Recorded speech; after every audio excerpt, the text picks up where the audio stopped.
This 4-game set.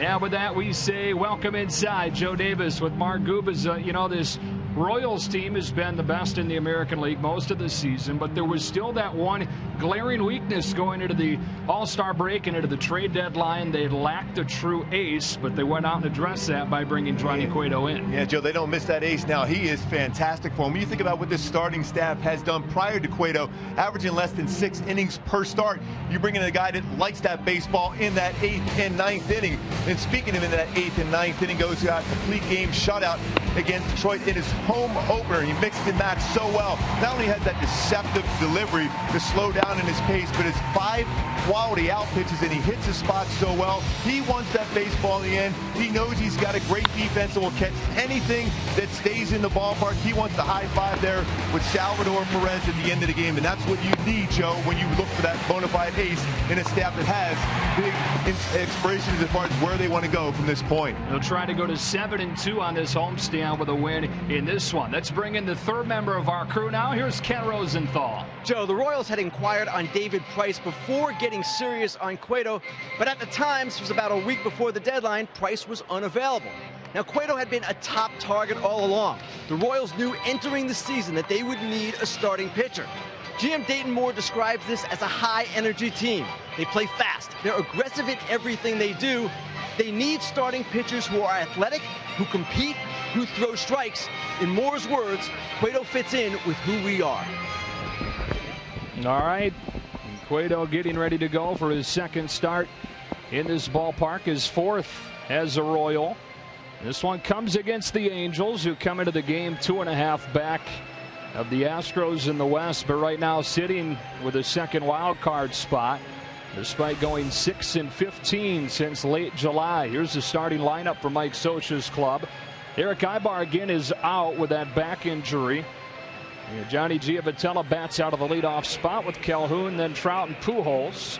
Murphy hits out of the 5 spot. Gillespie, DeJesus, Perez, and Featherston making the start at short in the place of Eric Ibar. Here's Johnny Cueto, and boy, are they fired up about his arrival. Yeah, he's only been here a short period of time, and he's already got people wearing the dreads and everything around this stadium. His stuff is outstanding. He has 5 quality out pitches. Fastball average around 92.5 miles per hour. He cuts his fastball very well. A plus changeup, slider, and curveball, and he throws a ton of strikes. A great walk to strikeout ratio for him this season. Opponent batting average outstanding as well. In 3 starts, he's 1-1 with an ERA just over 2. But the big stat, 22 innings pitched in 3 starts. That's averaging over 7 a start for Cueto. Yeah, joining his staff that is second last in the American League in quality starts. So giving him something they haven't really had prior to his arrival. He begins this one with ball 1 to Giavotella. And off we go on a perfect night in Kansas City. Giavotella 1 for 8 in this series. And he starts this one with a base hit into left. So Giavotella with a single. You start the Angels night. And it brings up Cole Calhoun. Royals, one of the top defenses in baseball the last couple of years. Johnny Cueto, no doubt, enjoying stepping into this group. Some differences in the outfield in this one, with Orlando in left and Dyson making the start in center. Lorenzo Cain getting his scheduled day off, with Rios completing that outfield, and Salvador Perez back into the fold after taking a few days off, resting that sore wrist. Got him checked out yesterday. Good to go back into the lineup for this one. Ball 1 to Calhoun. Yeah, he's so important to their pitching staff. He has a great arm. He's very good as far as the back pick at first base, especially with a left-handed batter up. He loves to throw that back pick to first base just in case Mike Scioscia has the Angels movement early on. Angels plated a run in the first inning last night, but that was it. A 4-1 Kansas City win to even the series at a game apiece. The Angels rallied for a 7-6 win on Thursday night. Calhoun 271 this year. 3 for 19 on this road trip.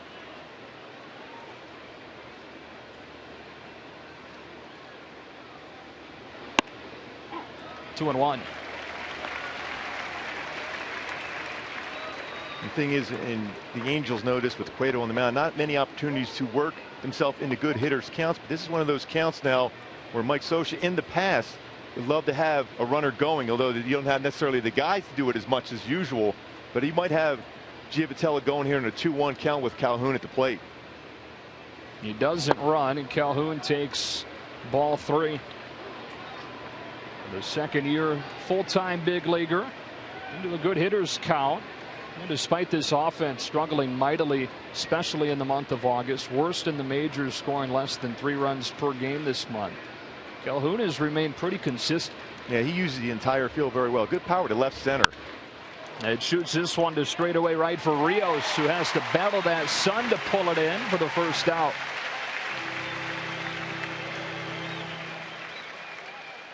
Squared up pretty well by Cole Calhoun, but Rios dealing with that sun, especially at a 6 o'clock start out here in Kansas City. He's able to track that one down barely as he looks down and puts the glove up to be able to see it at the last moment to make the play.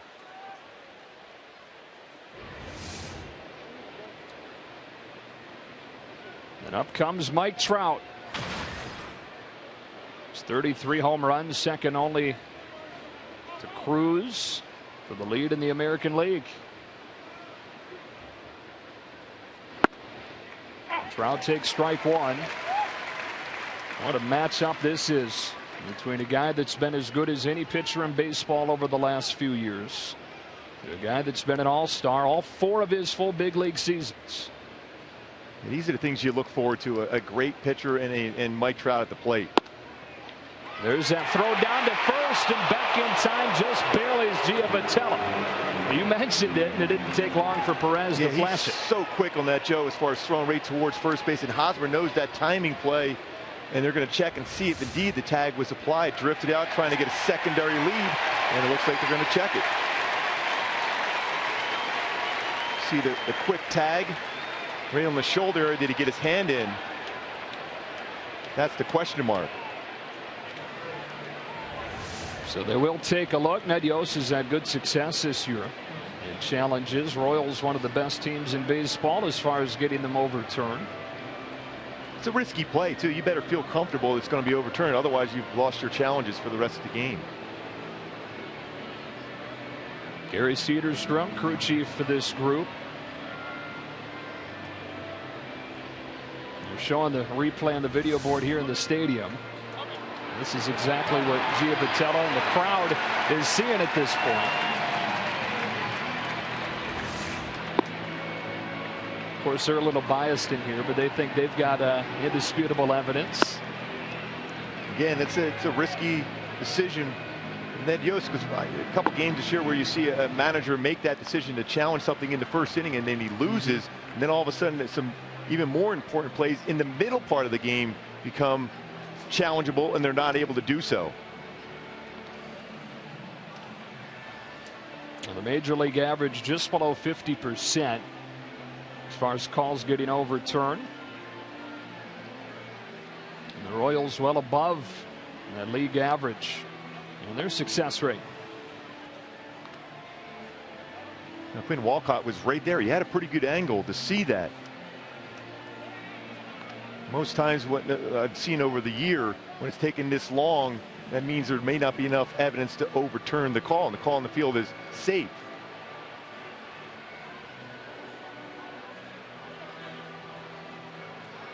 Walcott definitely had a better view than we're able to see from that third base side. That's what New York is working with.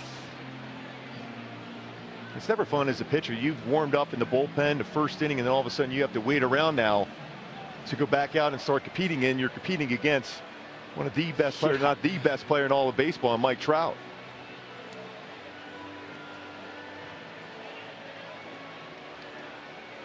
This one's taken a while. I'd love to see a breakdown of what the percentage becomes if you reach a certain amount of time. Say it goes 3 or 4 minutes, if the success rate then goes up or down. Yeah, you would think that at that point, the longer it takes, they want to make sure they see an angle to be able to overturn a call. Somebody's excited about it. About 40,000 excited about it. 2 gone.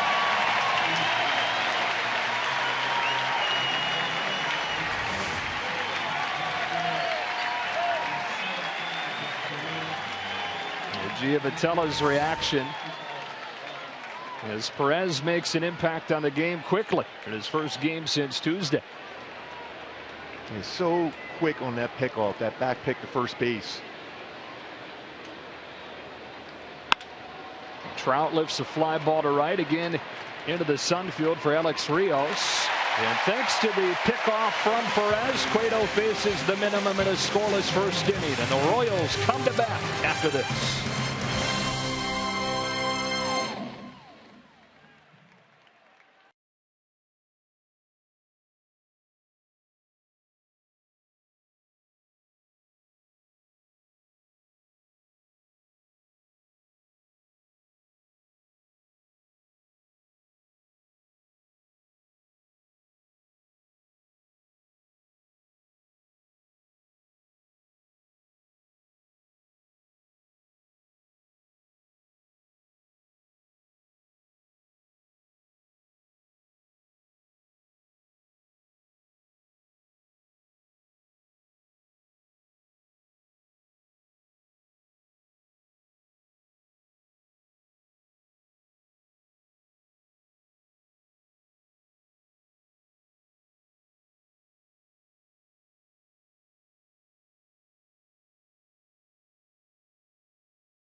American League and the largest division lead in the majors by double. St. Louis has a 6-game lead in the Central. That's the next largest division lead. Ed Yost gunning for his 900th career win tonight. 6 seasons in Milwaukee, and now in his 6th season in Kansas City. Matt Shoemaker begins his night with one that slips out of his hand to Alcides Escobar, and it's 1-0. Making his 21st start. 28 years old, out of Michigan. And bringing a 1-0 to Escobar, who takes ball 2.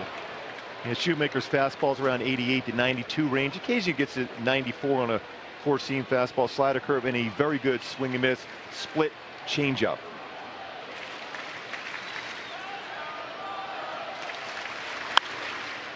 Two and 1 on Escobar.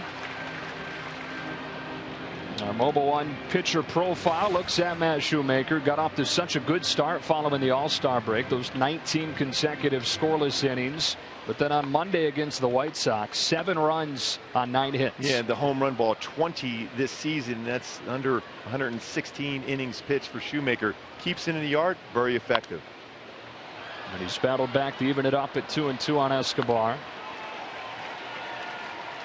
who is going through a small slump right now, and his average has dropped down to its lowest mark since mid-June. Had been very aggressive in the first 2 games of the series, swinging a lot of first pitches. Waits on a 2-2 and pops it up in the middle of the infield. It's Giovatella for the first out, and he's part of this Angels defense. It has been pretty good most of the season, but 4 errors in this series. The Jesus in left, Trout in center, Calhoun a really underrated arm in right, and then it's Gillespie, Featherston, Giovatella, and Pujols in the infield. And again, Carlos Perez doing the catching for the struggling Chris Iannetta. And Trout has done a real good job that transition. He's playing a little more shallow in center field, as is Cole Calhoun, and more comfortable going back on the baseball. Ben Zobrist. We talk about how fired up everybody is for the acquisition of Johnny Cueto, but we talk about a perfect pickup, perfect fit for a team. Ben Zobrist is that for the Royals. And Joe, you're exactly right about that. He can play a number of positions. Ned Yost loves to have guys that are versatile enough to play a number of positions. That allows him to keep another arm down in the bullpen, and he shortens up the game with that bullpen. Zobrist gives him that versatility. Playing second tonight. He's played mostly left since arriving, with Alex Gordon still injured.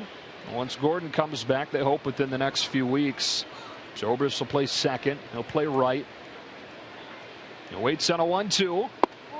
And it evens up 2 balls and 2 strikes. He's dominated Matt Shoemaker in his career. 6 for 9. That's pretty good ownership. Yeah.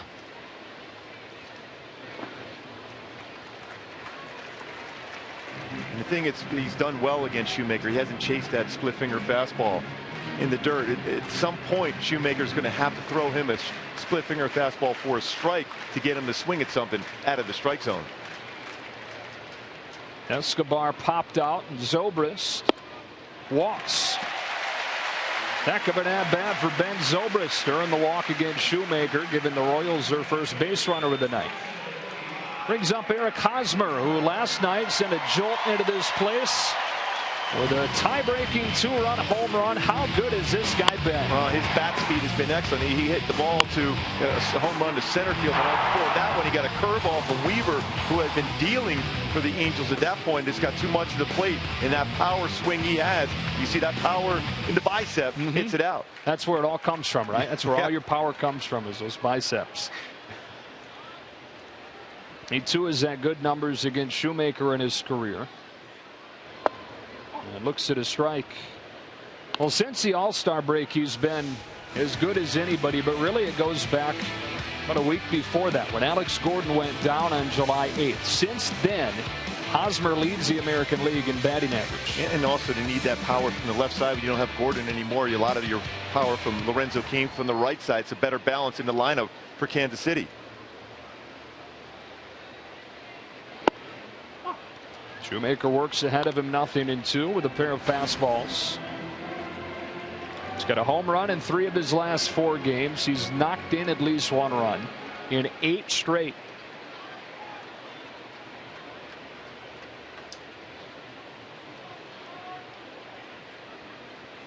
Runner at first with 1 gone. And an 0-2. Shoots it foul. We'll do it again.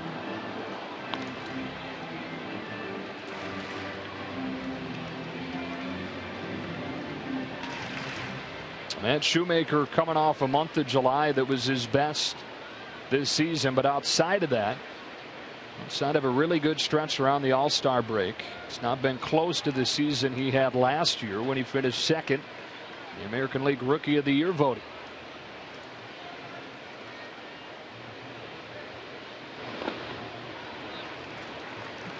He's missed a lot of pitches up in the strike zone. His fastball and velocity. He's never going to be a guy that's going to wow you with upper 90s, but his fastball has good movement when it's downstairs in the strike zone. Then that sets up his split finger fastball and his slider and curve.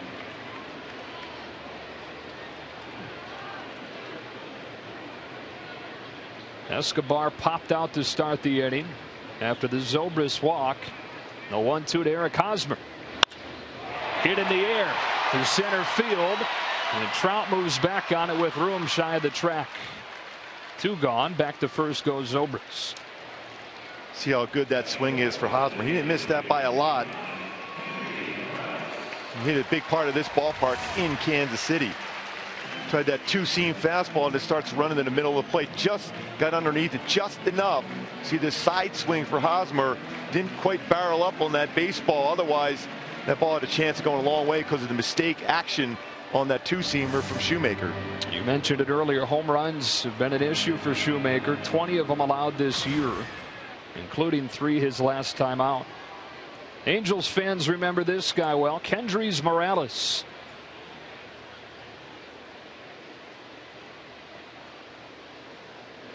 has resurrected his career here in his first season in Kansas City, and you'd be hard pressed to find a better under the radar acquisition from this past offseason. Exactly, Joe. When you think about Lorenzo Cain and Eric Hosmer and Moustakas have been great, but really when you think about what Morales has done from both sides of the plate, it's been fantastic. In the RBI production, 82. And goes the other way with a base hit. DeJesus able to cut it off on 2 bounces. Holding into a long single, keeping Zobrist at third. It's a 2-out base hit for Morales.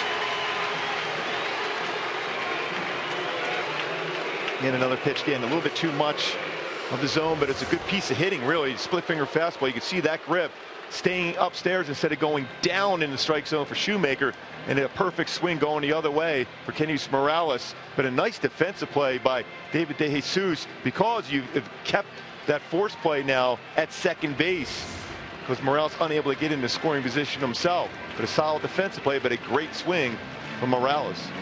You mentioned those 82 knocked in. That's third in the American League for a guy that nobody even really talked about coming into the season. Keeps the inning alive for Mike Moustakas. Royals with a chance to strike first in this opening frame.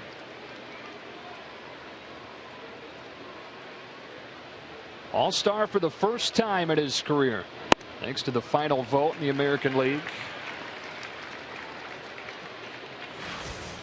The Royals have been the best 2-out with runners in scoring position team in baseball. Stark contrast to what the Angels have gone through recently. Kansas City puts the ball in play. They just don't strike out. It's a 1-0. Moustakas grounds it to first. Pujols is ready for it and takes it to the bag to finish the inning. Royals put him at the corners, but strand 2. We've played 1. No score.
He's expected to start a rehab assignment at the end of next week. He's been taking batting practice on the field, shagging every day. Once he is back, the Royals will have the option of using Ben Zobrist at either second base or in right field.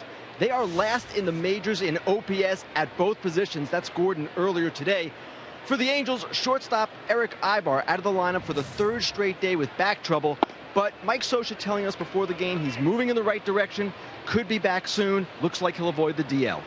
All right, Ken, as Albert Pujols leads off this second inning for the Angels, and Cueto working quickly, finds the zone. It's 2-1. And Mark, you know, Eric Ibar, not a guy that registers with a lot of people as a key guy, but Mike Scioscia would tell you he's as important as anybody on this roster. Yeah, for a team, especially with the swing that Albert's been having late, not as consistent, although that one he did. And into the first row for a home run. Albert Pujols snaps his longest home run drought of the season with his 31st this year, and the Angels strike first. 31st home run, 67th RBI of the season, especially after last night. Albert Pujols coming up with the bases loaded, grounded out. This has to feel good for Albert. It's a mistake pitch here. Again, another off-speed pitch. It kind of runs on the inner half of the plate, and that's the one zone where Albert has not missed. And he did not miss on that one, using that barrel of the bat and getting out to left center field for that 31st home run of the season for Albert Pujols. David Murphy now. Yeah, the longest drought of the year for him was only 14 games, right? It's all relative. It's a drought, but a lot of guys would kill for that. Home run every couple weeks. Yeah, and get back to what you were talking about with Eric Aybar. Last year, when you think about MVPs, it was definitely Mike Trout, but behind him was Eric Aybar, how much he meant to that club. Murphy sends one into center. That ball's well hit and carries over Dyson's head. David Murphy with a double. The Angels with some sharp contact against Cueto to begin this second. Well, when you talk to Don Baylor, the hitting coach for the Angels, the process for the hitters to be successful is using the middle of the field as much as possible. And we've seen some swings in this game so far for Angel hitters in which they're trying to use the middle of the field, especially for a guy like Cueto has so many good off-speed pitches. If you try to pull him, you're going to make routine outs. And David Murphy let that back leg be able to go through with the swing path and crush that ball to center field. Adjustment made on Cueto, especially with that delivery he has, stepping out and forcing the tempo themselves, the hitters, versus Cueto early on. Homer for Pujols, double for Murphy. Now Connor Gillespie. And the part of the lineup for the Angels that is all pretty new. 5 through 7 in the order. Murphy, Gillespie, and then David DeJesus on deck, all acquired within the last month.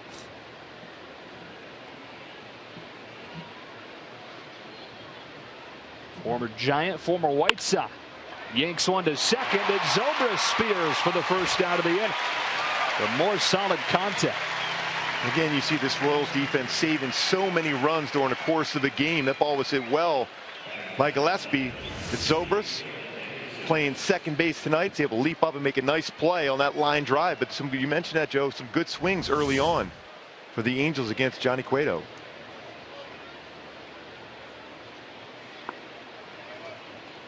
So here's DeJesus, who started his career right here in Kansas City. Some of his best years were as a Royal.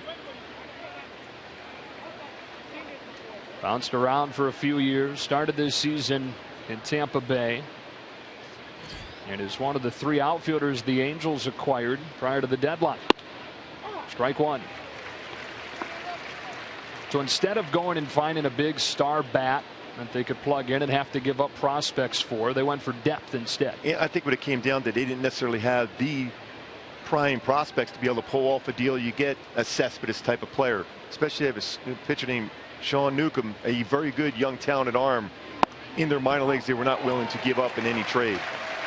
They needed a left-handed bat, the Angels, and they felt that they've addressed that issue not only with the outfield potentially, but a bench that Mike Scioscia likes to be able to use.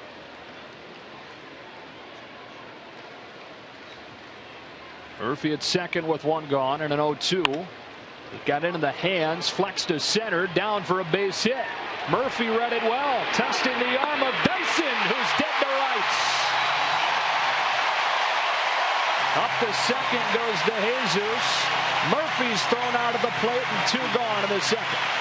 And that's more of a product of a team that has been struggling lately to score runs, and Gary DiSarcina, third base coach, willing to take a shot at Dyson out in the outfield. Little flare by DeJesus. It falls in front of him, but he charged that baseball so well, got himself in perfect throwing position, and then one hop right to Salvador Perez, who's able to apply the tag and also give that clear path to the plate and then apply the tag. Gerard Dyson, 6 outfield assists. Guy's got 20 stolen bases, 6 outfield assists. He's only made about 40 starts this year. Cueto can't pick it with a bare hand on a roller from Perez. who's got an infield single to keep this inning alive. Yeah, they have some arms in the outfield here in Kansas City. Outscored, and perennial Gold Glove winner Lorenzo Cain is going to win a lot himself in center field. Rios still a strong throwing arm out in right. So you have Dyson now doing what he can do best out in center field and throw the ball well too. And Cueto fields his position exceptionally well, gets off the mound quickly, tried to barehand it. What you do as a pitcher, you push that ball into the ground and the grass, and then you get your grip and throw over. Unable to do so, Cueto. 4 hits in the inning. Home run from Pujols, double from Murphy, who was thrown out trying to score. De Jesus and Perez both with singles.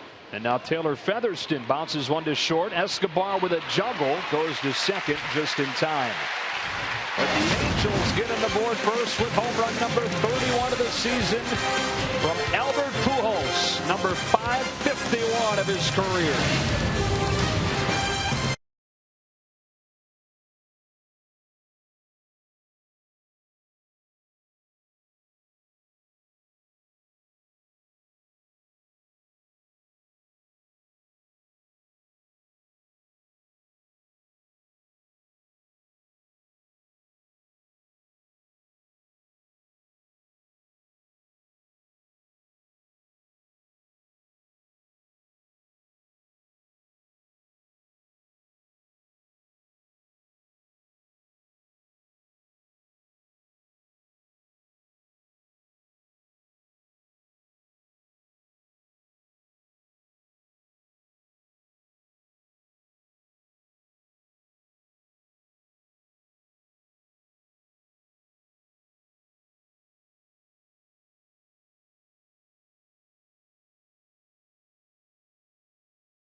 Hits against Johnny Cueto. One of them a home run from Albert Pujols, who's one of our keys and our Ford keys to the game. Yeah, that Pujols effect. When he's swinging the bat well, the rest of the lineup is very comfortable. And he's had 15 now career home runs in this stadium.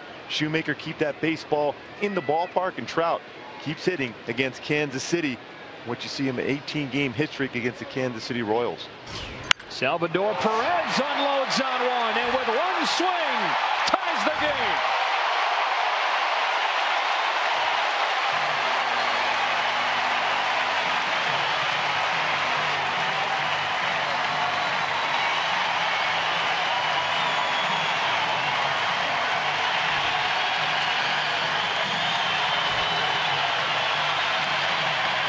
His first swing since Tuesday is a loud one to even the issue at 1. Boy, he's got good power. 17th home run for Salvador Perez. A fastball that stays up in the zone, and he did not miss it. Perez sees this ball, this path right here. That's what he wants to see, that ball right around that thigh-high area, and he gets it and does not miss it with that swing path through the baseball, hit it that far to left center field. He's now 6 for 9 in his career against Shoemaker. And all tied at 1 in the second. Alex Rios cuts over the top. 1 ball, 1 strike. Measured at 429 feet, that blast from almost Perez. Bo Jackson type territory here in Kauffman Stadium. Had a nice splash out there in the fountain.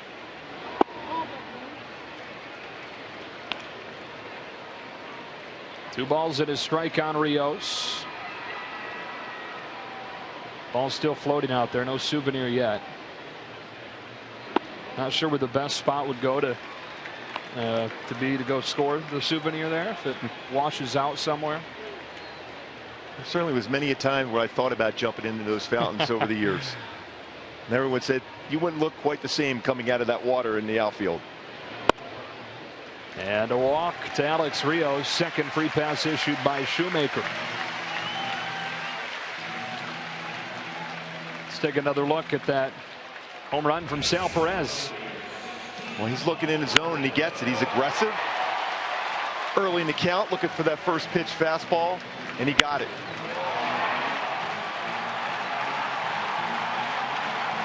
Those 17 home runs for him ties a career high. The average has dropped each month, but he's continued to be such a key part of the defensive equation for Kansas City. Still hitting with power. Here's Paulo Orlando with his first at bat since Tuesday. Quietly been an important piece for this team this season with some of the injuries they've dealt with. It was Alex Rios back in April, and then it was Orlando that came in some for Alex Gordon during July. Makes a start in left tonight. And bunts it in the air. Foul. Strike one. Talk about some serious speed at the bottom part of your lineup with Orlando and Dyson. 5 triples for Orlando, 6 for Dyson this season. That's not a lot of at-bats to do so.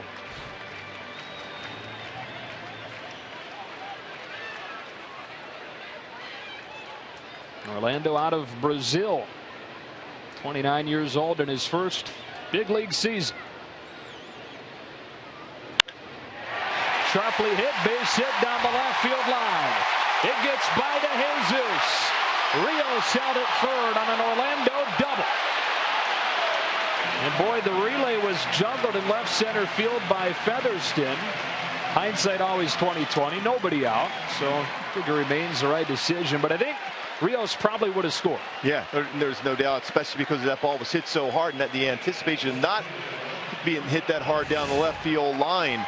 Again, what you see with, when I talked about some of my keys, when you play at this Kansas City club, that speed threat forces you, even as a defender, to try to cut off baseballs, get in quicker, and you're not as comfortable getting in as quick as you can, knowing that they will always take the chance to take an extra base.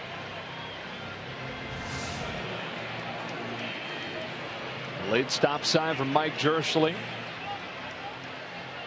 We've seen some impactful stop signs thrown on there third in this ballpark in the last year. Yeah, I would still say that's the right decision. I've known Mike for a long time. Well, the best seats at every ballpark for every game. You can visit MLB.com/tickets today. Ed Shoemaker, not a fan of this ballpark. His worst career outing came here last July. Gave up 8 runs on 11 hits over just 4 innings. And then did have a good start against the Royals in game 2 of the ALDS, but took the loss, allowing just 1 run over 6 innings.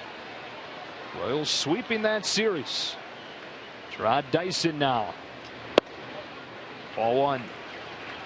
And the reason why Shoemaker struggles against Kansas City is because he's a guy that relies a lot on that swing and miss split finger fastball. Well, Kansas City doesn't swing and miss often. They put the ball in play and force that splitter up in the strike zone, and that's why they've had some good swings against him.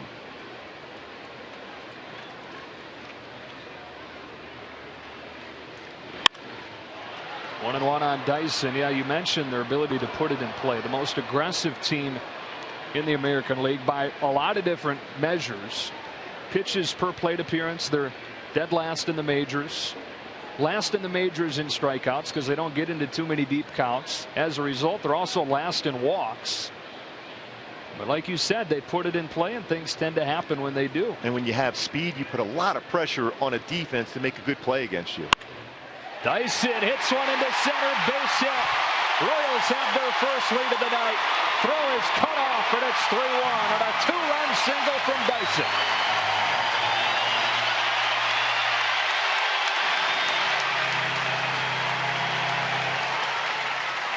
Boy, Dyson is trying to put the ball in play, hits that ball hard the other way, gets it by Featherston at shortstop.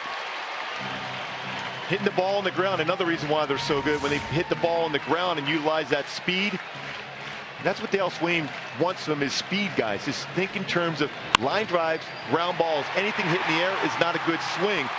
Baseball on the ground is a perfect swing. It's been the bottom of the orders getting it done in the early innings of this game. Home run, walk, double, single. The bottom four in the Kansas City order. Back to the top, Alcides Escobar.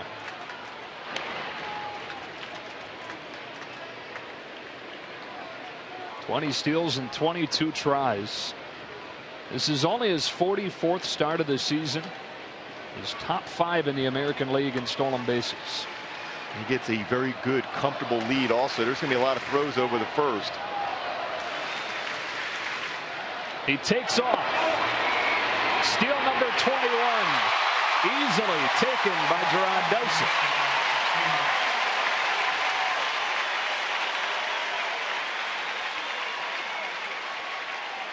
And Shoemaker not necessarily the quickest to the plate. It's going to be about 1.35 to 1.4. Perez, Carlos Perez, a good throwing arm. Not much of a chance. Dyson, with that jump he had, slides in easily for his 21st stolen base.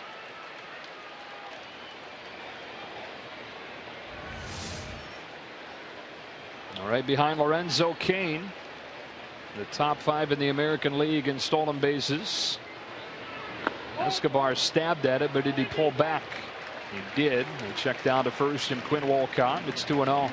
Scheduled night off for Lorenzo Cain, and a product of what is a 12-game lead in the division for the Royals, allowing Ned Yost to get his guys some rest and set things up for the postseason. Especially when this is time of the year where it's as hot as it is in most cities at this point. Give those guys a chance to keep those legs fresh for the big run in October.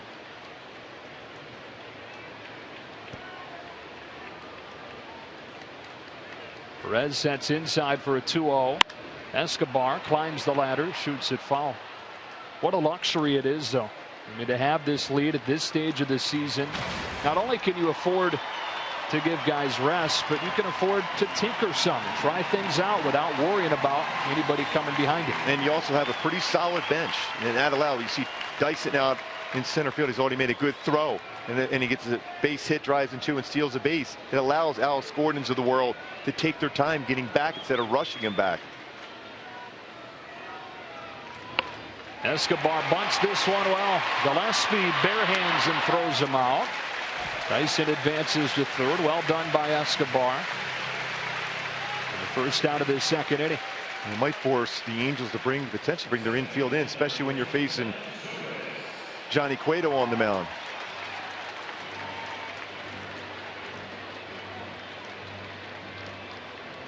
Awaiting Mike Scioscia's decision. And you nailed it. The infield does come in with Ben Zobrist coming up.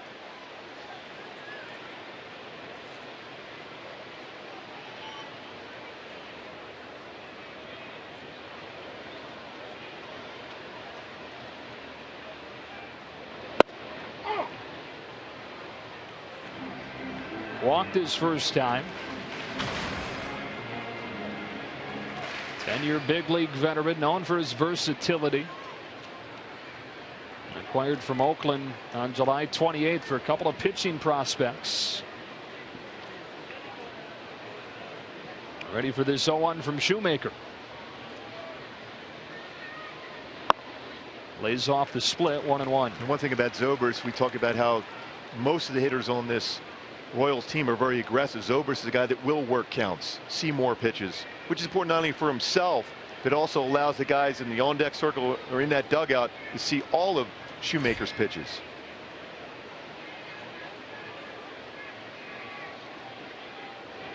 That one hung over the plate with Perez setting outside. Shoemaker misses badly and gets away with it. And when you're a control pitcher, doesn't have overpowering stuff, you can't miss location. And Zobrist with great career numbers against the Angels, 311 with 30 RBI.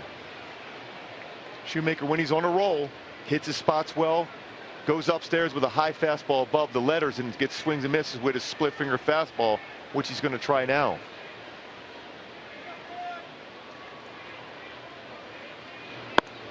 Zobrist again lays off, and the count evens up.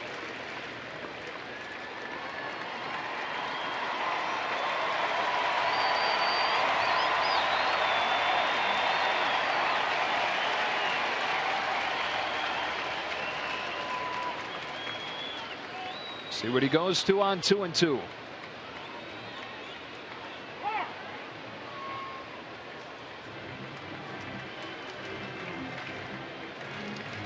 And this is the split finger fastball, which is so important for Shoemaker. You want that pitch to go straight down. Instead, lateral movement off the plate when it's good, starts at the knees and drops straight down for a swing and miss.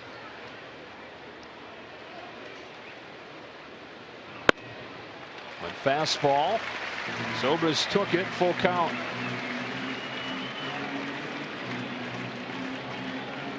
Dyson with a 2-run single to break the 1-1 tie. This inning started with a Salvador Perez 429-foot home run after Pujols started the scoring with a solo shot in the top of this inning. 3-2 to Zobrist, who draws his second walk in as many innings. Third total tonight for Shoemaker. Looked like Shoemaker muscled up on that split finger fastball and able to get it close enough to the strike zone. And when you do that, you just want to have that flexibility in the wrist to be able to finish off that pitch well in front of the plate. And a guy with a good eye is not even going to make an attempt at that pitch. 41 pitches thrown for Shoemaker, just 21 in this inning and 20 in the first inning so far for Shoemaker, a guy that generally is going to be around 12 to 15 pitches per inning. Hosmer flied to deep center his first time. Having a career year here in Kansas City. That takes ball one. One of a few guys putting together career seasons. Lorenzo Cain as well. While Mike Moustakas has come down to earth the last month or so, his numbers the best of his career. Kendrys Morales the best in several years. Everything clicking at once for Kansas City.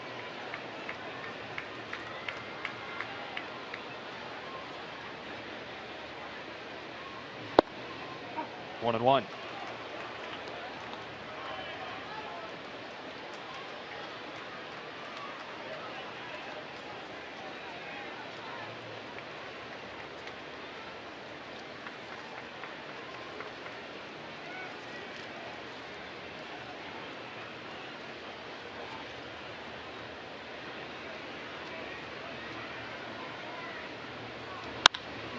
Base hit into right. Dyson scores easily. Zobrist stops at second and a Hosmer RBI single. The Royals extend the lead to 4-1 here in the second. Boy, Hosmer has seen the baseball extremely well. Showed those numbers what he's had for such a long period of time in this series alone. He's hit some baseballs right on the nose. It's his 9th consecutive game driving in a run. Quiet hands. Last year at times, beginning part of the season for Hosmer, he was trying to pull everything. Now he's getting pitches on the inner half. He can pull, but he's also used the other part of the ballpark so well that he's forcing pitchers inside and is able to get that bat head out quickly, brings his hands inside and drives that between first and second.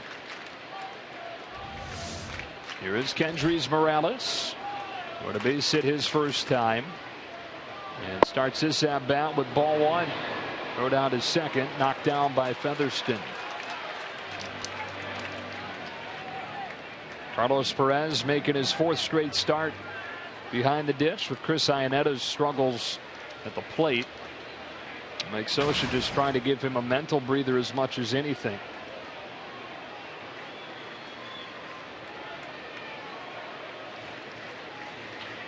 Two on with one out. And a 1-0.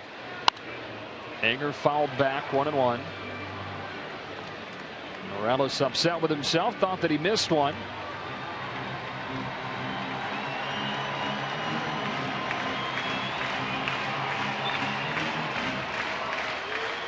Morales has certainly benefited from having all that speed at the top of the order. Be able to drive those guys in consistently.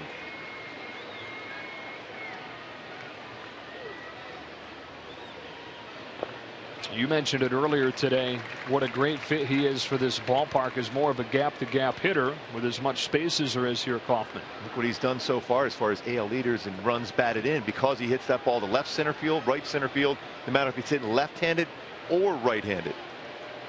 Still has the power to drive the ball out of the ballpark, but his best swing is a gap-to-gap type swing. Shoemaker deals 2-1.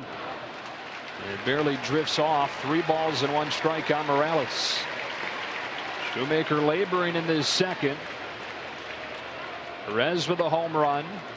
Rios then walked, moved to third on an Orlando double. Dyson singled home a pair. After the walk from Zobrist, Hosmer with a base hit. And a 3-1 to Kendrys Morales. Another base hit. Zobrist had to wait to make sure it got through, so he stopped at third. Second hit in as many innings from Morales. The Royals have loaded the bases with 1 out. Well, you talk about a key point of the game, even though it's still early, it's only the second inning for both the Angels and the Royals at this point. Mike Scioscia's trying to make sure he stops the bleeding at some point.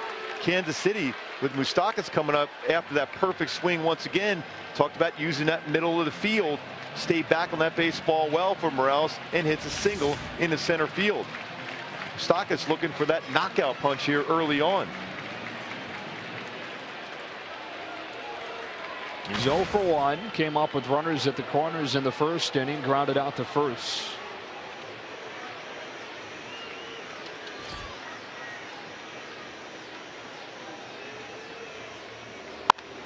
Bouncing ball to second. Giavotella takes a tough bounce and gets the out at second, but that's all. Moustakas safe at first on a fielder's choice, bringing in Zobrist and making it 5-1. Picks up his 44th RBI of the season.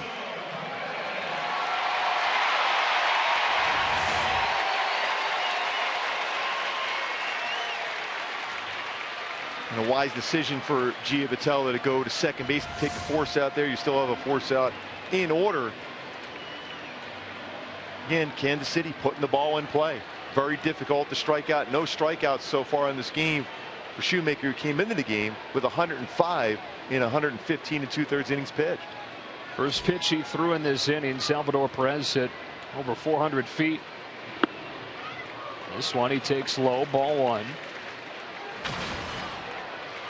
Been dealing with a sore wrist that he hurt on a series of foul tips last week, and then re-aggravated in a play at the plate against the Tigers earlier this week.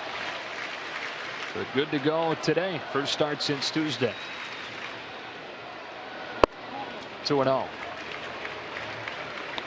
going to take a look at our Fox vision of this swing from Salvador Perez as he's able to get the barrel of the bat out in front, squaring it up, and 0 vibration to bat. He didn't miss that one whatsoever, and going, judging by the distance in left center field, yeah, that was about as well as he can crush it. Hit this one pretty well too, but just foul. And it's 2-1.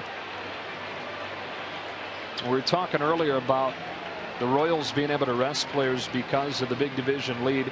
Granted, he was resting because the wrist was bothering him, but it doesn't hurt to rest those legs either. No, he's caught so many games and so many innings over the last 4 or 5 years.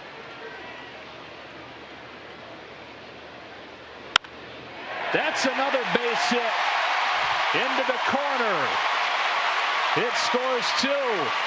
Into second, Perez.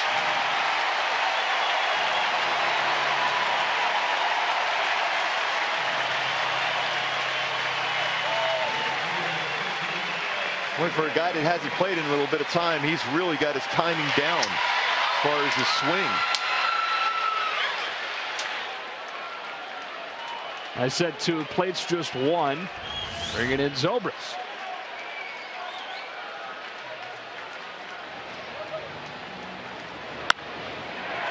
Another good swing. Stayed back on the baseball so well. Hooks that one right down the line, even though the speed had him out in front just enough, but he kept his bat back, and the swing path allowed him to hit that one down the line for a double. And that's going to do it for Matt Shoemaker. Salas comes into the game A 6th spot for the Royals and still going here in the second.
Well, the worst start of his career previously was in this ballpark last July. And this one is right up there. At least 6 runs allowed by Shoemaker. Runners at second and third, his responsibility. And into the game comes Fernando Salas. Salas has a good fastball himself. He's around 88 to 92, a slider and a plus changeup.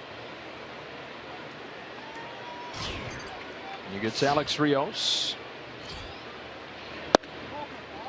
Who takes just off of the plate, ball 1. Rios walked what seems like forever ago, but it was actually earlier in this inning. The Royals have plated 6. There's a strike, 1-1.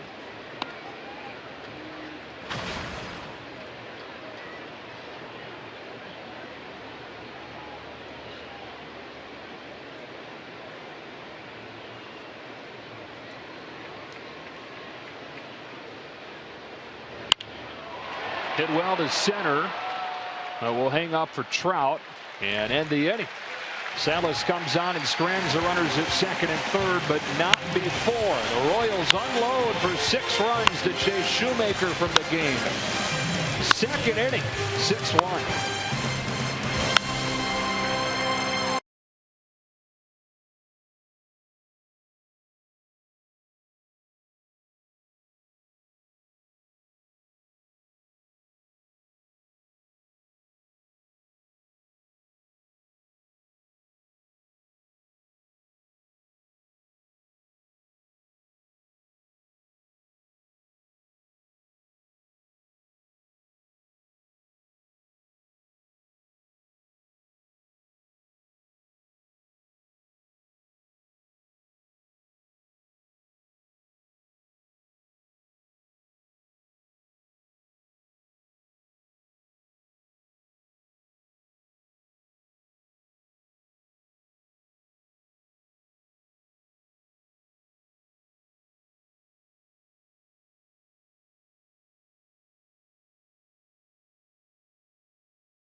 Johnny Cueto begins his third inning with a strike to Johnny Giavotella at the top of the Angels order.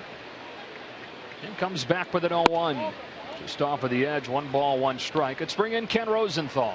Joe, MLB.com's Alden Gonzalez reporting today that the Angels thought they had a deal done for Chase Utley yesterday, but it didn't happen. And my sense today is that the Angels have grown more pessimistic.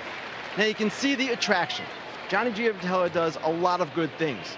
He is one of the Angels' best hitters in close and late situations. They're 24-11 with him in the leadoff spot, but when you grade him out statistically, he is a below-average hitter and a below-average defender. Utley can play second for the Angels, first, also DH. But the problem is this deal is complicated. Utley is still owed a good amount of money, about $6 million if you include his buyout on the club option. And you've got to satisfy him. He's got a no trade. You've got to satisfy the Phillies, and the team that gets him, of course, has to be happy with the whole thing as well. I don't know where this is going just yet, but Chase Utley has a home run tonight. He's hot. Yeah, that's after a slow start. And Ken, I think Johnny Giavotella says, who do you think you are, Ken Rosenthal, talking about a guy coming in taking my spot? I'm going to single to right to begin this inning. What do you think, Mark? He's got 2 hits already in this game for Johnny Giavotella. He's had a lot of big hits for the Angels late in games, but if you get an opportunity to bring a bat in like Chase Utley, the guy that has power, even though he's been injured the last couple of seasons, he does have some quick bat speed when healthy. Well, Calhoun takes a strike. And a lot of teams that have been linked to Chase Utley at this point. Be interesting to see how that plays out. Calhoun is 0 for 1. He lined out to right. The Angels have made some really good contact against Johnny Cueto. Already 6 hits, including the solo shot from Albert Pujols.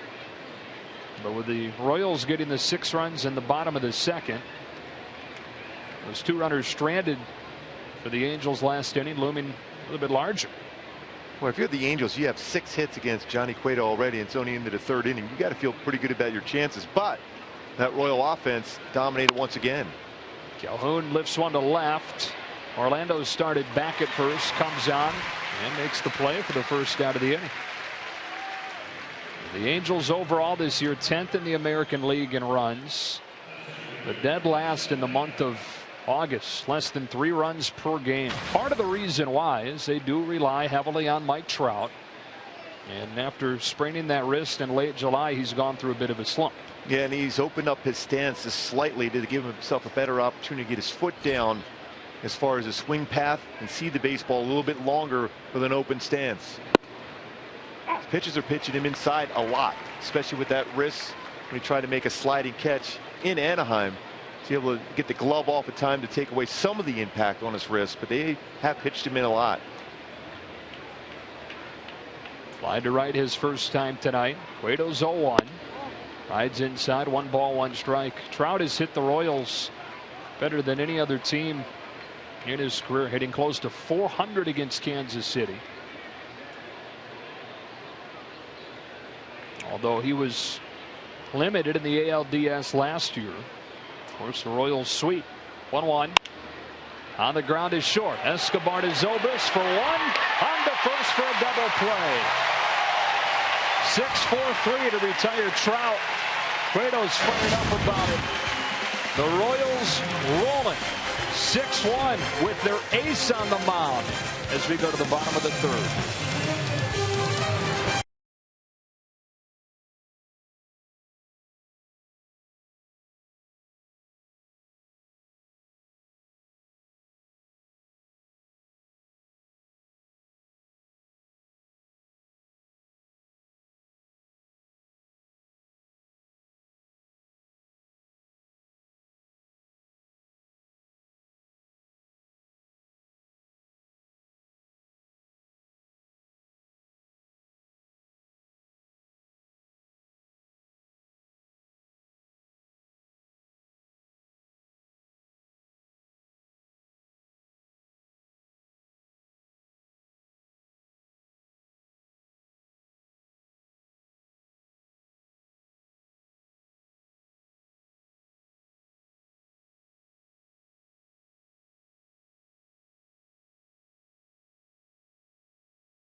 creative.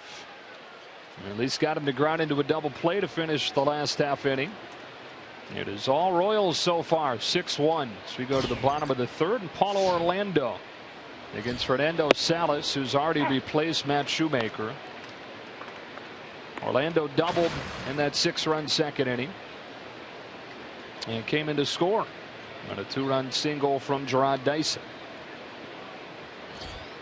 Salas with an 0-1, and there's strike 2.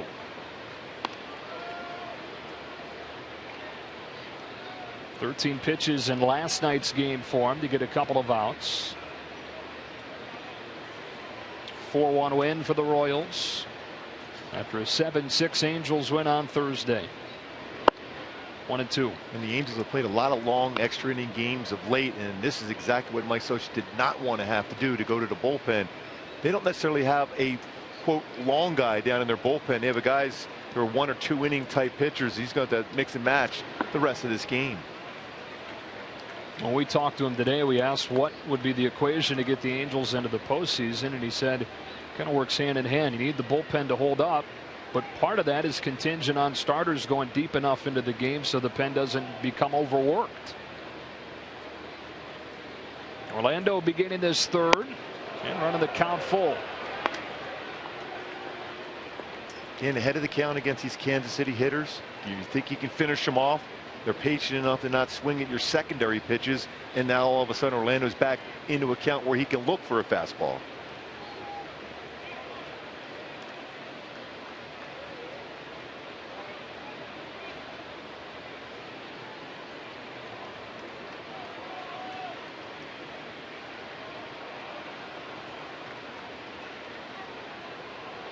Here's a 3-2. Orlando strikes out to begin this third inning. Time for a game break. Let's check in with Kevin Burkhardt.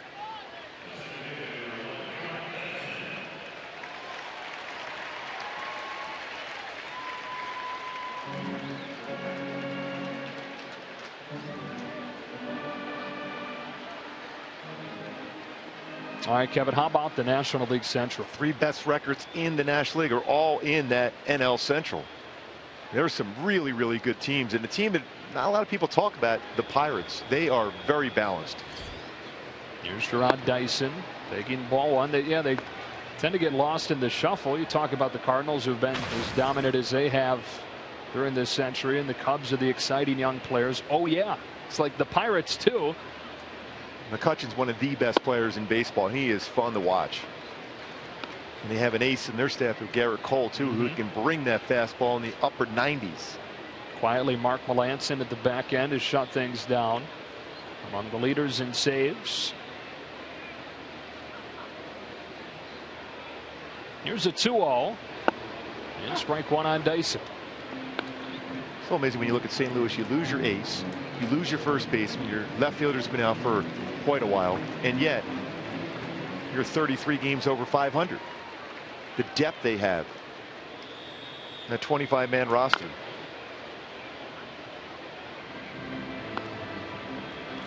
Royals snapped their long postseason drought last year. The year before that, it was the Pirates that did the same thing.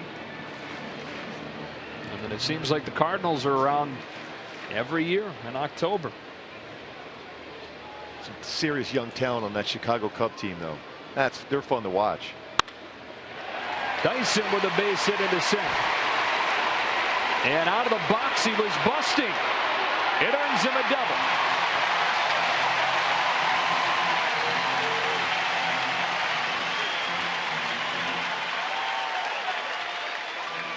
And what do we say about that threat of the speed of this Kansas City club as Dyson picks up his 6th double? Changeup, will circle changeup running down and away, stays back on it well, and hits it in the right center field. Good piece of hitting by Dyson, staying back. The hips open up a little bit, but he kept the bat back. And then he challenges Mike Trout in center, slides in for a double. How quick he is in those strides and able to cut off that angle when he gets around the corner of the base and head first slide. 6th double of the year. We chatted earlier about how aggressive this team is at the plate. It applies to the bases too. They're number 2 in the American League in stolen bases. They're number 1 in the American League in taking the extra base. Escobar pushes one to Calhoun, who throws back to second, and Dyson gets back in safely. Well, off the bat, you're thinking that's going to be a double play, because Dyson was going thinking that ball was going to fall in front. You talk about aggressive base running. He thought that was going to fall in front of Cole Calhoun. Mike Scioscia is going to take a look at that, and they want to check it. Yeah, to the naked eye, it looked like the throw may have beaten him there. And Calhoun with already 7 outfield assists this year.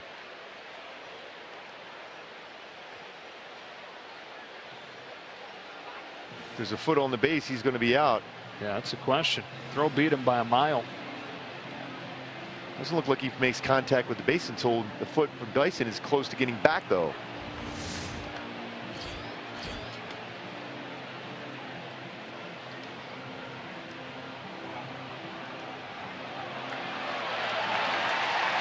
The crowd right now seeing what we just saw.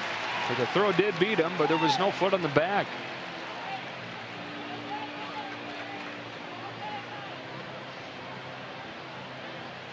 And right there at that point, doesn't look like Featherson's touching the base at all, and it's going to be called safe.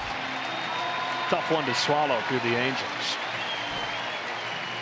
Also knowing that if you're Mike Scioscia, if it's close enough, you feel you can get overturned, you can't afford to give up any more runs against Kansas City here. Ben Zobrist has walked both times so far tonight, his third trip up in as many innings.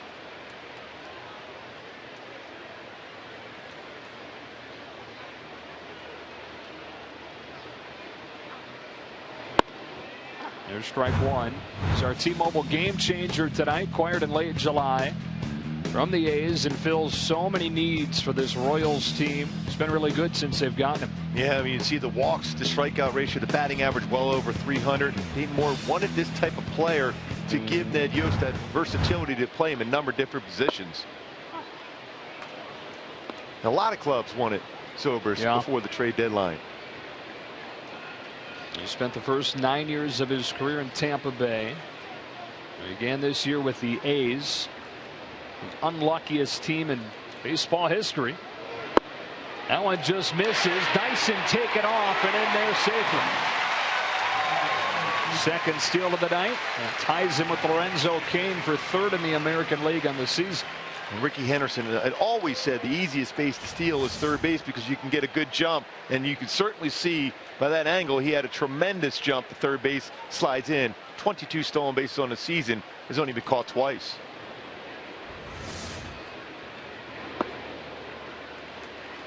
Reason why that happens as a pitcher, sometimes you don't vary your look back to second, so you can time it. If he just looks at you once and then you look towards home, as a base stealer, you just go. That's why it's important as a pitcher. You look back not once but twice, sometimes 3 times, or don't even look at all. You got to vary that look. Zobrist cranks a base hit to right. Back to back knocks for the Royals to play to run. 2-out single for Zobrist. Joe, the little things that really have hurt the Angels of late, that's a play where this inning should have been over. There should have been a double play at second base. Instead, it was not made the play, and instead Kansas City scores again, capitalizing once again.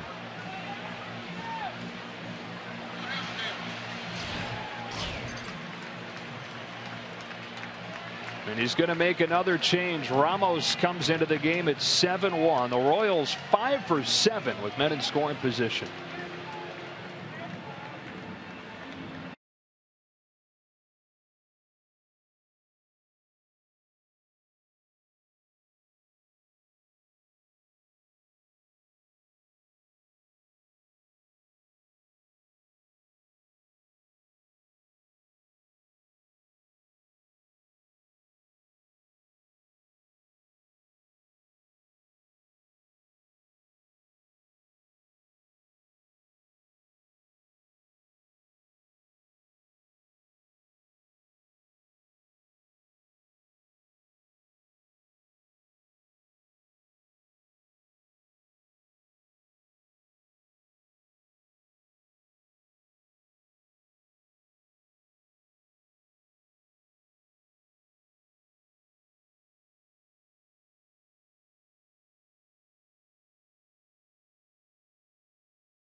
Zobrist chases Salas. And Ramos comes into the game to face Hosmer with a runner at first and 2 gone. Royals up 7-1 in the third.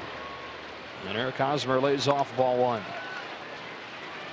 So already the third Angels pitcher of the game. Ramos putting together one of his best seasons, but has given up an earned run in 4 consecutive outings. He's had a tough time getting ahead of counts lately, and that's been the big issue for him. He's forced himself in the fastball counts.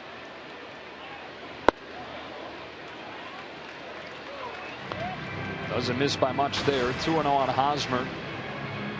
Fly to center in the first. Drove in a run with a single in the second. Came in to score one of those 6 runs for Kansas City.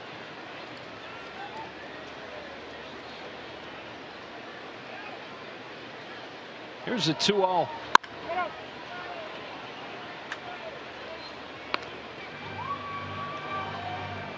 Well, these Royal hitters do not get cheated on their swings. And a lot of times as a pitcher, when you see these type of swings, your best defense against that is be able to establish fastballs inside. Get it on the hands of the hitters. If you allow them to get their arms extended, they hit the ball hard all over the ballpark.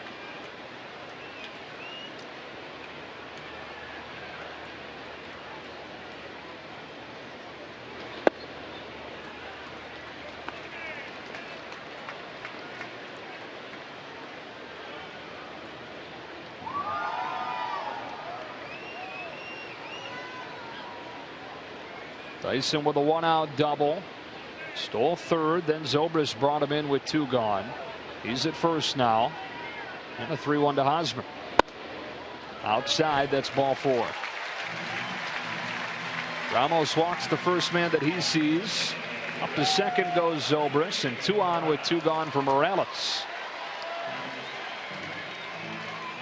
Pitching coach Mike Butcher trying to figure things out and talked about no real long guy down in the bullpen for his staff right now, trying to mix and match, trying to get some pitchers to get through an inning or 2 if he can, not to use the entire staff, especially with another game here tomorrow night against Kansas City.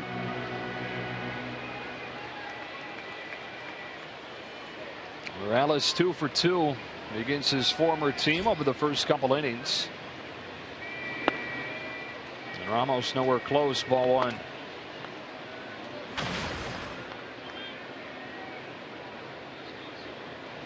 Four for 8 in this series now.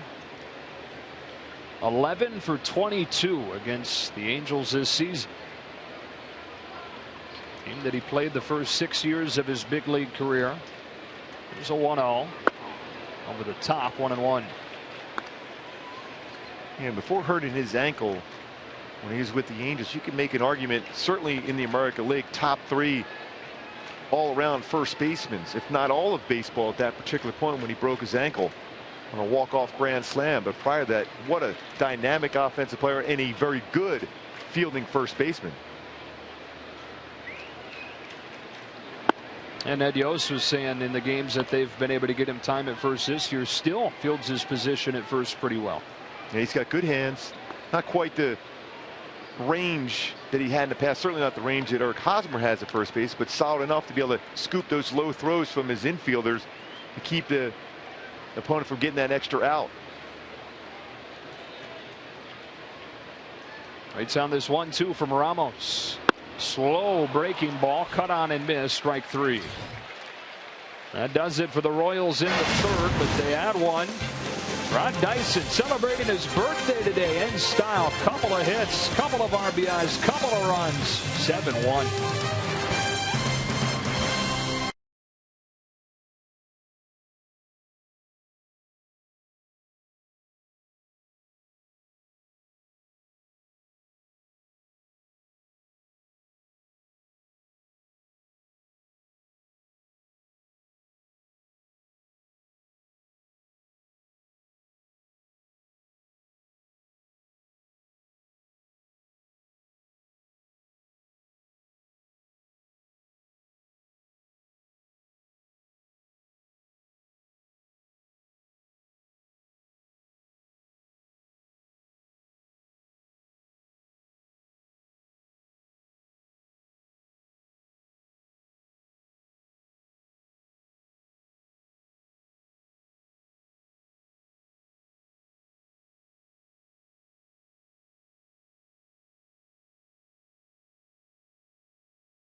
He knows his Royals pretty well. He knows that it's a good night for more than one reason for Gerard Dyson. Celebrating his birthday, and he's been great tonight. 2 hits, 2 RBIs, 2 runs scored, and an outfield assist to boot. I was going to say, an outfield assist. He's done everything so far. Albert Pujols put the Angels in front with a solo home run what seems like forever ago to begin the second. And takes ball 1 from Cueto.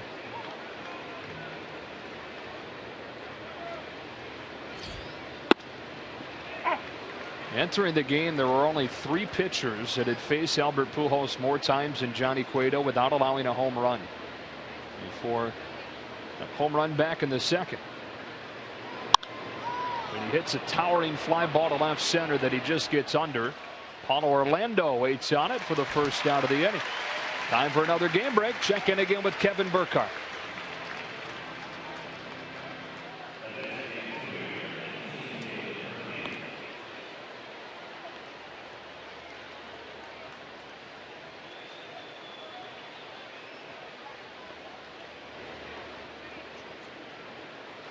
All right, Kevin.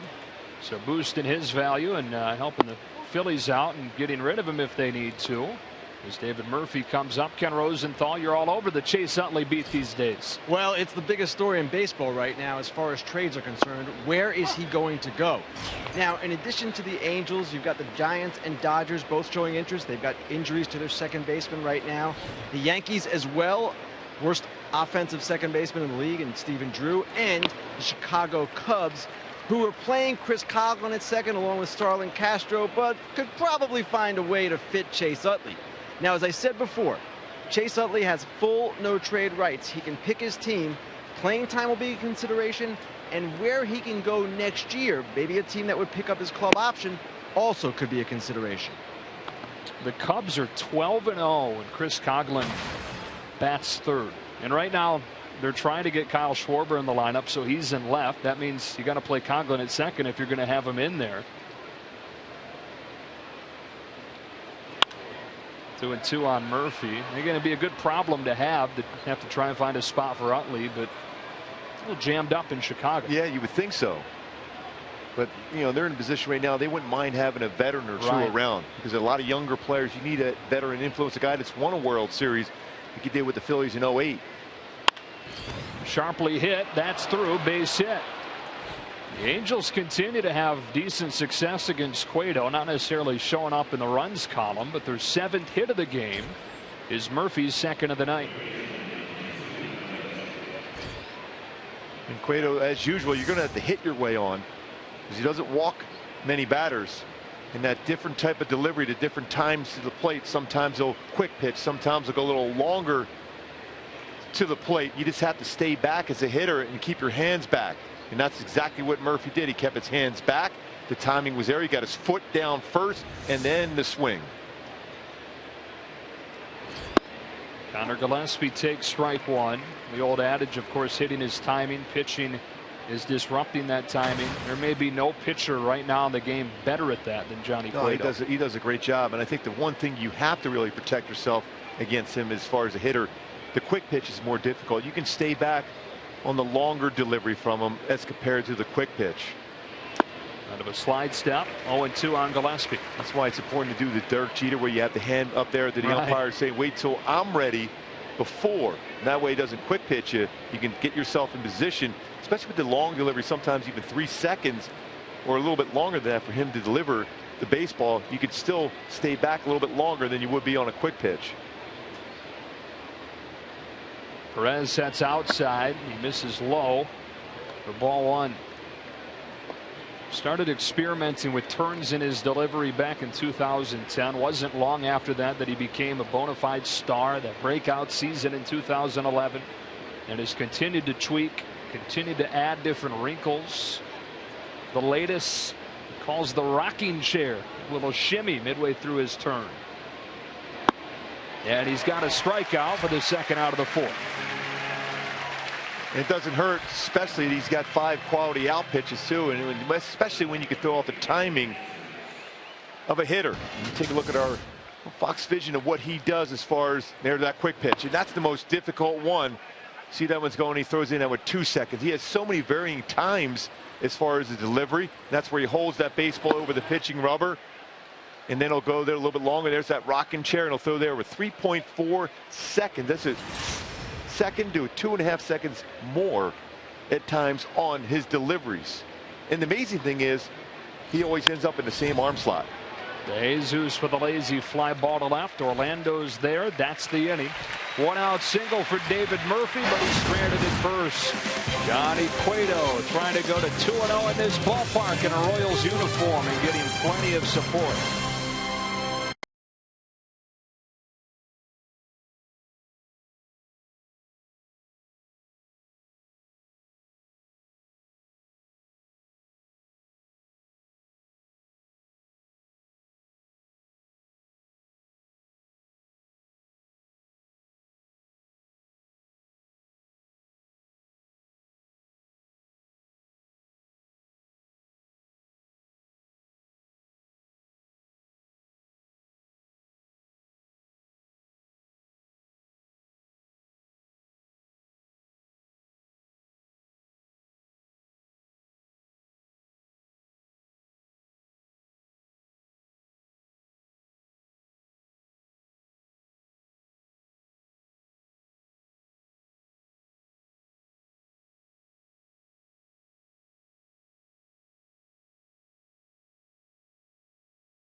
Six in the second, 1 in the third to support Johnny Cueto. Gave up the lone Angels run and a solo shot from Albert Pujols in the second. Mike Moustakas leads off this 4th inning for the Royals and takes ball 1 from the 3rd Angels pitcher of the game, Cesar Ramos. And Shoemaker went just 1 2/3. Fernando Salas 1 inning. Ramos quickly falls behind Moustakas 2-0. And even though the Angels have a shift on against Moustakas, he's done a nice job this year as far as using the whole field. He will occasionally push a bunt down the third base line. He's leaving that baseball travel a little bit deeper in the zone and hitting the ball to left center field. Pulls that one. That's the old Moustakas. Down into the corner and a double to begin this 4th inning. He is some kind of popular here in Kansas City. And considering how much he struggled throughout his career. He got that ball on the inner part of the plate, and he didn't miss it, even though he's going the other way pretty consistently this year. He's still quick enough on the ball in the inner half to do some damage. You talk about getting his hands out in front, barrel the bat to be able to turn, hit that one right down the line for his 20th double. Look at the way he's used the whole field. 39 hits to left. God, there was a dead pull hitter coming into this season, but committed to changing the approach, at least showing an ability to go to the opposite field. As Perez takes strike 1, but it's been more than that. He's become a successful opposite field hitter. Yeah, he only had 17 hits the other way to left field last year, the entire season. And you have to have trust that you can allow the baseball to travel deep enough in the strike zone to hit the ball the other way. Perez behind 0-2. There was a time early on this year where Moustakas was leading all of baseball in opposite field hits. A guy that, like you said, had 17 total last year. And you used to be able to pitch him change-ups, break balls away, fastballs away. He would roll over, hit a ground ball. to second base consistently. And then when you made him look away, then you could pound him in with a fastball, but not anymore. Slow breaking ball drops in there, and Perez watches it for strike 3. One away in the 4th. And follow your favorite team and players all season with MLB.com app bat, the #1 app for live baseball. It's up to the moment at any moment with in-game highlights, live look-ins, replay reviews, radio broadcasts, and plenty more. Get MLB.com app bat now. I ran into Moustakas a number of times during the offseason, and what he was able to accomplish during the postseason really built his confidence to be able to use the whole field this year. Strike 1 on Alex Rios. Not just him. I think that postseason experience for this entire group you've seen carry over this year. Especially when you consider how long it had been since they made the postseason. 1985 for Kansas City. It's a 29-year drought, and they're on the way to snapping the longest drought in baseball without a division title. Last year they made the playoffs as a wild card. Last time they won a division, the last World Series title, the only World Series title, 1985. And this would be their first AL Central title. They win it this year. Rios grounds it to short, knocked down by Featherston. Rios reaches. A couple of times tonight you've seen direct evidence of how this team misses Eric Ibar at short. No question about it. And you can also see that the speed of this Kansas City lineup puts a lot of pressure on the defense.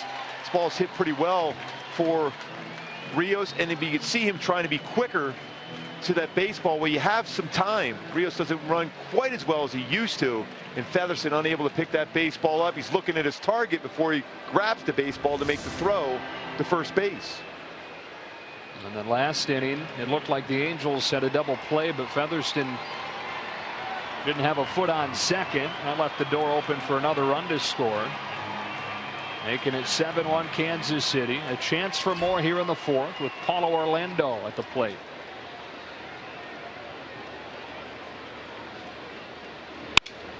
Line to short. Featherston has this one. No, 2 gone here in the 4th. Royals talking about that postseason run last year. They won the wild card game in incredible fashion against Oakland, and then a clean sweep. Boy, the defense they played against the Angels in that 3-game sweep was unbelievable. And the power, a team that didn't hit many home runs. You talk about 2 teams in the World Series between San Francisco and the Royals, last as far as home runs, but both, well, especially in the postseason, had some tremendous swings. Swept the Angels and swept the Orioles before, of course, losing 7 games to San Francisco. Dyson goes to short. Featherston feeds Giavotella to finish the inning. First time since the 1st, Angels have put up a 0, 7-1 after 4.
Go to the 5th inning in Kansas City.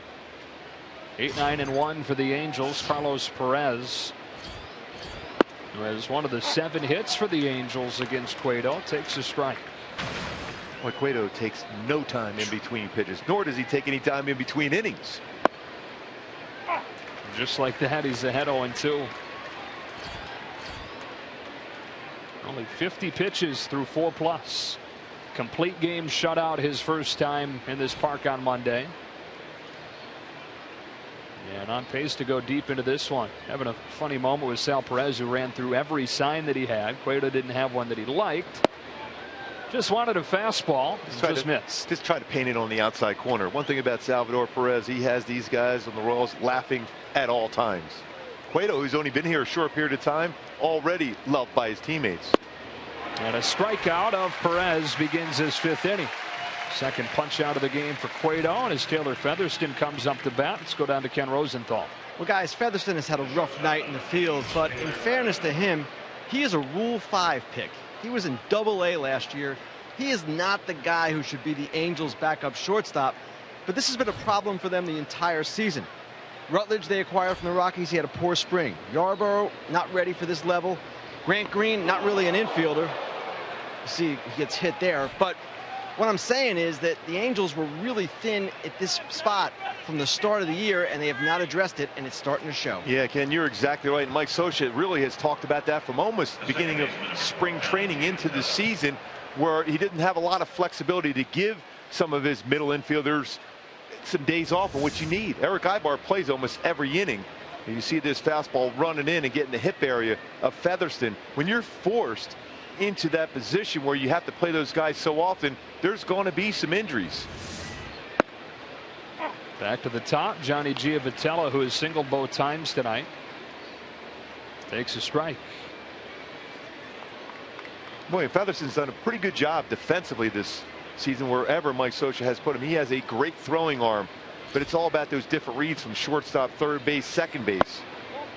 It's still been a work in progress for him. And again, when you're in Double-A and you're playing significant innings in big games against very good opponents at the major leagues, the game really speeds up on you.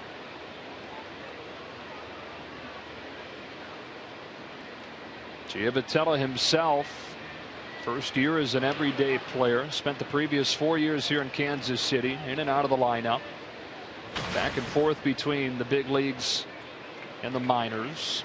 He's taken full advantage of his opportunity. But the Angels, regardless of what Giavotella has done in his place, they miss Howie Kendrick. Yeah, Howie, professional hitter, very good defender, a guy that Mike Scioscia could put at number 2 spot in the lineup, number 4. He batted number 4 in a number of significant games last year, 5th and 6th in the lineup, and a run producer for the Angels last year. So you don't have Howie Kendrick, and you're forced now to have different guys play that position and not played as well defensively. Over the inside edge for strike 3. Well, the first 3 1/3 without a punch out did Cueto. He's got 3 of them over the last 4 outs. Tomorrow, the United States women's national team back in action. Carly Lloyd leading the World Cup champions in their first post-tournament match. This one against Costa Rica. It's at 1:30 Eastern, only on Fox Sports 1 and streams live on Fox Sports Go.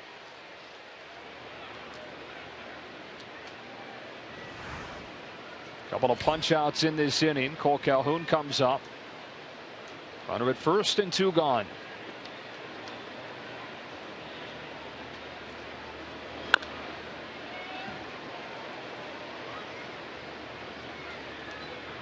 Oh for 2 today, and now 3 for 21 on this road trip. The Angels have dropped 10 of their last 11 on the road. They had a great road trip before the All-Star break in which they crushed the baseball down in Texas. Did very well in a 2-game series in Colorado, then split a 4-game series up in Seattle. And all of a sudden the All-Star break came back and they struggled in Houston, lost 3 in a row to the Dodgers at Dodger Stadium. They're 6-15 since the last week of July, and that followed a stretch where they won 17 of 20. So they went through a 20-game stretch where they were the best team in baseball. And now they're in a 20-game stretch where they have the worst record in baseball. And they're thankful that there is a second wild card at this particular moment. Cue shot to third. Moustakis. Now one out base runner against Cueto, but he's stranded at first. It's 7-1 Kansas City, middle 5.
City. 7-1 Royals. The top of the order comes back up. Alcides Escobar takes ball one from Cesar Ramos, who is the third Angels pitcher tonight. Just 1 2/3 for Matt Shoemaker. 1 inning for Fernando Salas. Ramos into his second frame of action and dealing a 1-0 to Escobar, who shoots it in the air to right. Playable for Cole Calhoun, and 1 gone. Time for a game break. Let's check in again with Kevin Burkhardt.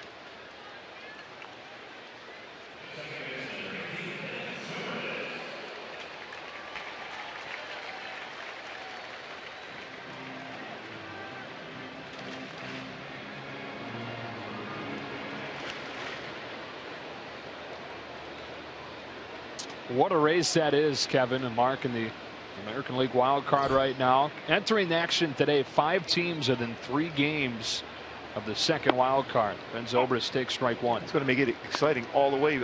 There's a real good chance you might have to have a play-in game just to play the wild card game. Especially when you have that many teams that close and so much parity in baseball at this moment. You could see that. Zobrist with kind of a half-hearted swing to Featherston. 2 up and 2 down.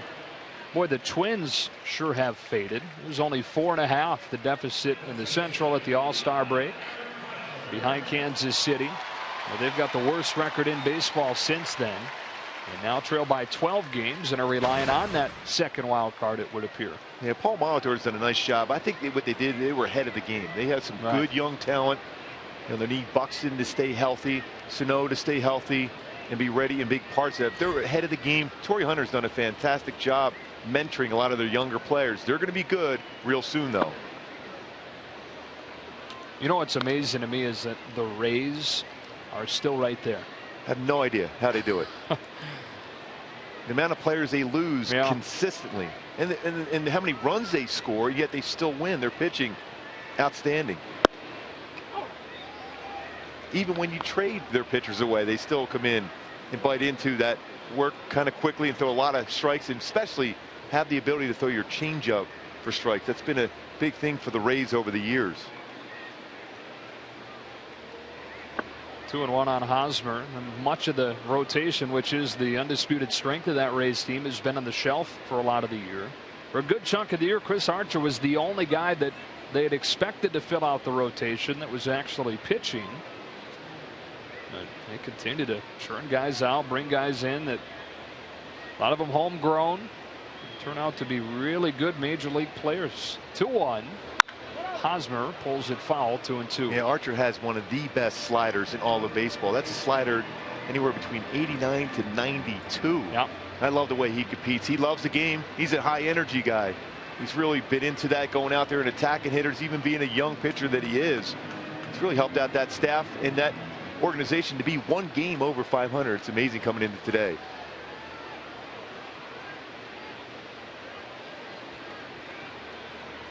Angels trying to execute their first 1-2-3 inning of the night. Ramos almost hits him with a curve. It's 3-2. Needs to eat up some innings for him. Well, even that breaking ball off the inside corner, you can see how Hosmer's tracking the baseball. He just kind of turns his body. He's looking for a pitch out over the plate.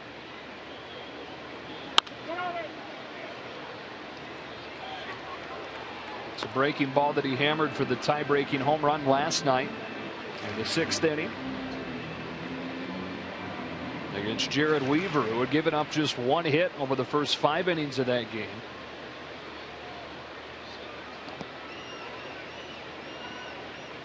Now the Royals with a 7-1 lead, trying to take a series advantage, trying to move to 7-2 on this homestand that started with them sweeping the White Sox. And they took 2 of 3 from the Tigers. Hosmer shoots one into left center. That one gets all the way to the wall. An extra bases for Eric Hosmer. His second hit of the night. Hit number 10, make that 11 for Kansas City. What a smooth swing for Hosmer. His 25th double, to staying back on that baseball and hitting that ball to left center field. Against a left-hander. Stays in there well and drives the ball. The balance he creates to have that great swing path through the baseball to hit the ball that hard the other way. In the past, he would get himself out by being out in front of that pitch, but staying back so well. And he does it with 2 strikes. Keep the inning alive for Kendrys Morales. 2 for 3 tonight. Talk about how well he stays back. Now, granted, it's a left-handed pitcher. You're staying back. You're a left-handed batter.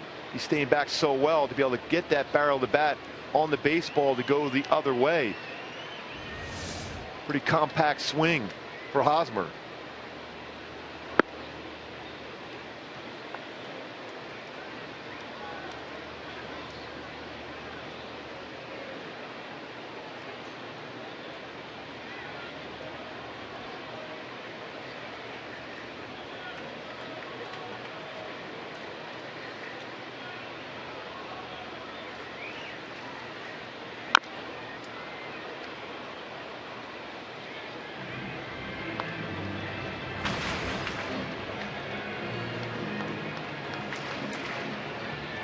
Just below 500 against the Angels this season for Morales. 2 more hits tonight. Singles in each of the first 2 innings and then a strikeout in the 3rd. Hosmer doubled with 2 outs. And Morales foul tips it into the mitt. Perez does a nice job to hang on. And the inning is over. Mike Trout set the lead off the next half inning for the Angels. We'll talk about where he stands in the MVP discussion when we come back.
Josh Donaldson emerging as a serious MVP contender for the Toronto Blue Jays.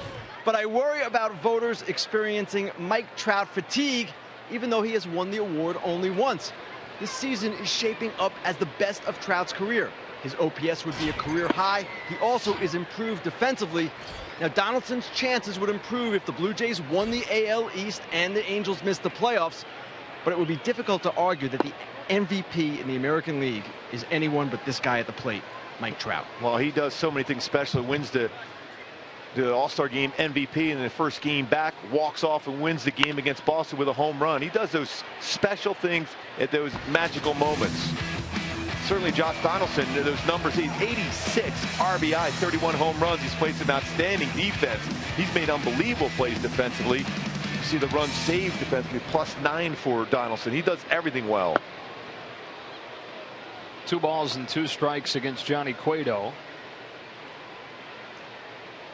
You heard Ken mention people getting worn out by how often he's been around the top of the MVP voting. Pulls a bounce at his short. Escobar has it in the palm of his mitt. And gets the speedy Trout for the first out. Runner up, first 2 full big league seasons, and then won it last year. And at the head of the discussion this year, the Royals, by far the best team in the American League. When you talk about these people that are part of the MVP discussion, rarely does a Royal pop right into your mind, but there's a couple guys that I figure deserve to be part of the discussion. There's no question about it. Lorenzo Cain certainly is like one of those guys that deserves some consideration, and he's had an unbelievable year. Right now, when you look at the record in the American League, the Royals with the best, and Lorenzo Cain, .318 batting average. He's got 52 runs driven in, 22 stolen bases, and his defense.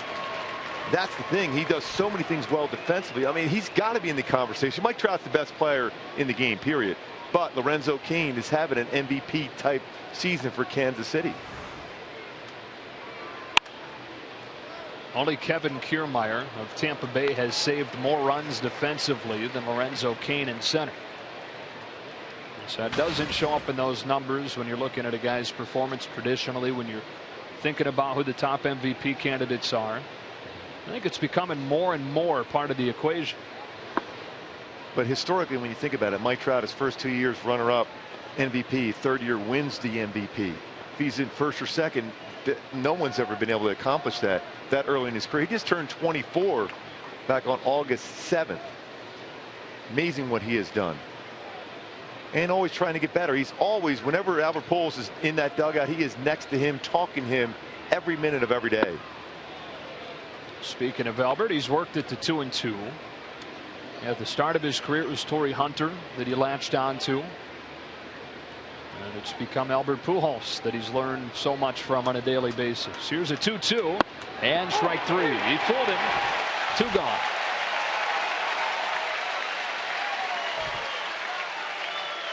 Real good all-speed pitch for Cueto to get Albert looking.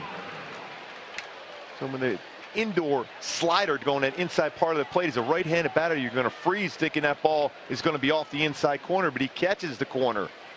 That's what makes Cueto so special. He can throw those 4 or 5 pitches to both sides of the plate, and with that varying times when he throws the baseball. It's amazing how he gets that arm in that same arm slot no matter what delivery he has.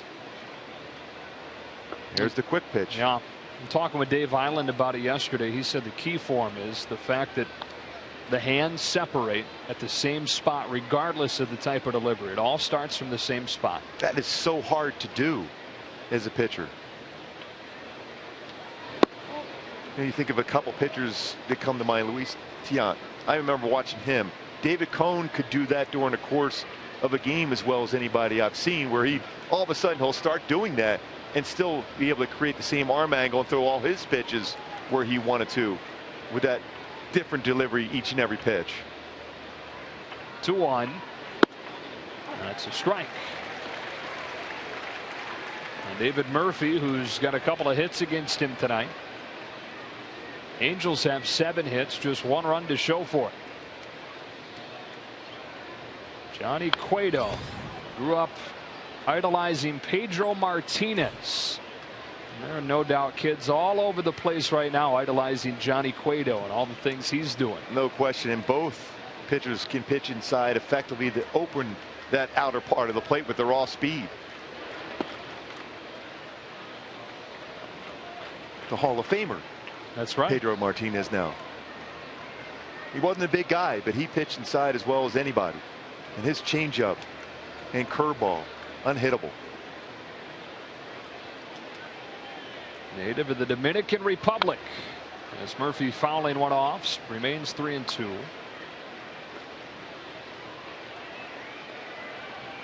Edinson Volquez. And Ned Yost has talked about how Volquez and Cueto together have gone out of their way to help Yordano Ventura. There's a high fly ball into the right field corner. Rios on the run, has room. Johnny Cueto with another scoreless frame. Everybody's got Cueto fever here in Kansas City.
To the 6-run second. 7-1 Royals as we go to the bottom of the 6th inning.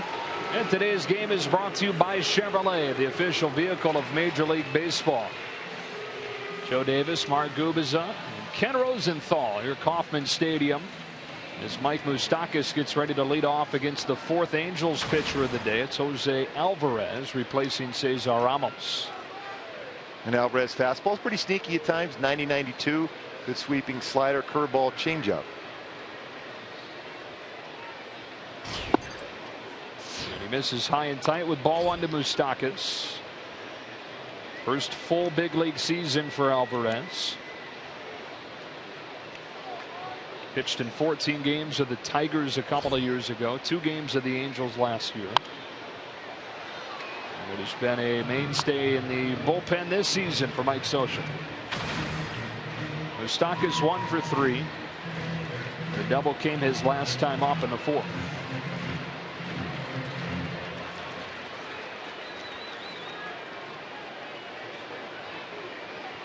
Facing an overshift, Moustakas takes ball 2. A lot of room down that third base line for sure for Moustakas. And you would think, especially with a lefty pitching away, a better opportunity to punch a ball to that side of the field.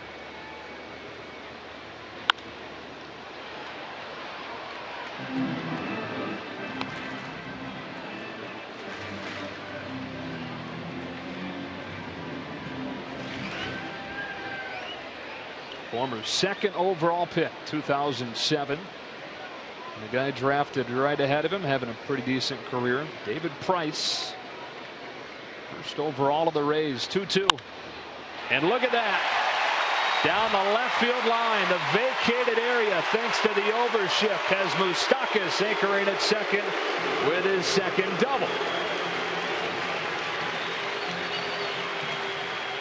Yeah, that's that good swing for Moustakas. Let that baseball travel. And then we talked about how that part of the field's wide open for him. How many hits he's hit the ball hard that way this season as compared to last. It's all about the trust.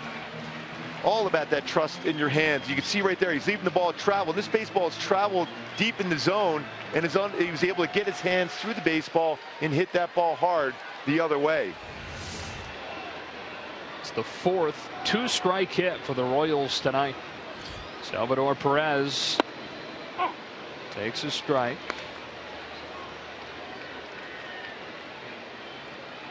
Perez with a home run and a double himself tonight. Home run tied the game at 1 in the second. The first of 6 in that inning. 0-2.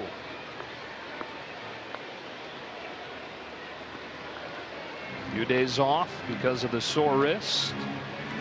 It looks re-energized. He's super quick with his swing in this game at this point. Got a double and a solo shot. Mammoth shot to left center field. Measured at 429 feet. Splashed up into the fountains in left center. As Moustakas at second after the leadoff double. And Alvarez brings an 0-2.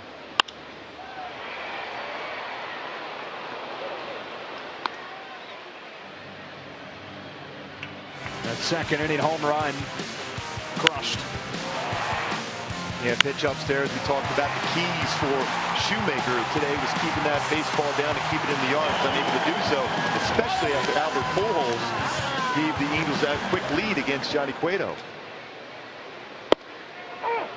Inside edge, strike 3. Perez the first out of the inning. Time for a game break. Kevin Burkhardt again.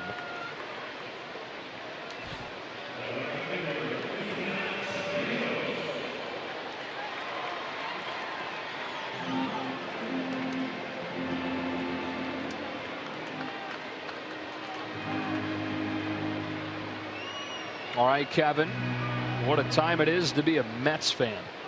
And Washington somehow just a game over 500 here in mid-August. And they keep saying that they're the team to beat, but I'll tell you what, if you're any team in the NL in the postseason and say it started now and you're facing the Mets, wow, that starting staff, it's one of the best I've seen in a long time. Young, but very, very good. Alex Rios 0 for 2 with a walk. And 1 ball and 1 strike. Yeah, I mean, you continue to say the Nationals are probably the best team, right? They're going to figure it out. But it's mid-August now, and you're losing that wild card safety net because of what the Cubs are doing in the Central. It's starting to look like both wild cards will come from the Central, and still a month and a half to play. But the point is, how much longer can you say the Nationals are going to be okay? Yeah, they're not hitting well, and that's the thing. They have a solid staff themselves, but they're just not consistently putting up runs. And if you don't, you put a lot of pressure on your pitching staff, and they're starting to make some mistakes. Even Max Scherzer at times. 2-2 on Rios. Ken Rosenthal. Well, everyone was waiting for the Mets to make a series of moves at the deadline, guys, and they did just that. Not only did they call up Conforto, they went outside the organization, traded for Tyler Clippard, and more importantly, 3 additions to the lineup. Kelly Johnson, Juan Uribe, who has made a big impact, and of course, Yoenis Cespedes. Who the Angels were hoping that they could track down, put together the right package for, but it never materialized. Rios thrown out. Up to third goes Moustakas. And 2 outs. Yeah, Ken mentioned Juan Uribe. I'll tell you, Joe, he is a very good player. And he doesn't miss mistakes. Very quick on a fastball. Underrated defensively wherever they put him. He came up as a shortstop. The White Sox played some outstanding third base. He is a very good player who has good numbers in playoff times. And a great guy to have around the clubhouse. Exactly. You need those type of guys. You need a veteran around this to, you know, have fun in there. And that way, especially with a young club, knowing these big games at this moment, just have them relax and have fun. Strike one to Paulo Orlando. 1 for 3 out of the 8th spot in his first action since Tuesday.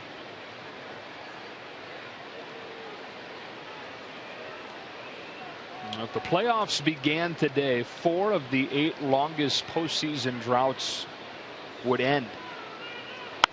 Talk about competitive balance. Longest drought, of course, the Blue Jays back to '93. Houston hasn't been in a decade. The Mets haven't been since '06. The Cubs haven't been since '08. And we mentioned it earlier. Prior to last season, Ned Yost's club hadn't been since '85. The year before that, Pirates made their first trip since the early '90s. It's great for baseball when those clubs that you expect at some point being there are now in that position. A rocket from Orlando gets all the way to the wall, and another extra base hit. Another Royals run. 8-1 Kansas City.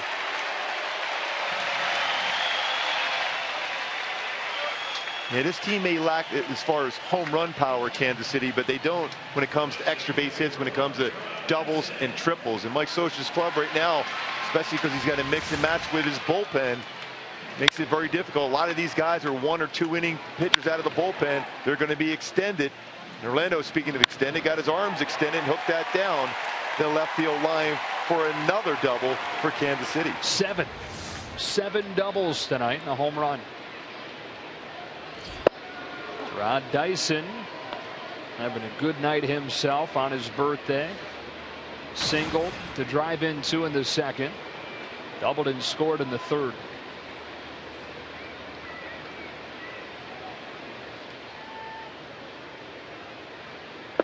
So that's 2 hits, 2 RBIs, 2 runs scored, 2 stolen bases, and an outfield assist. It's a pretty solid birthday. Not bad.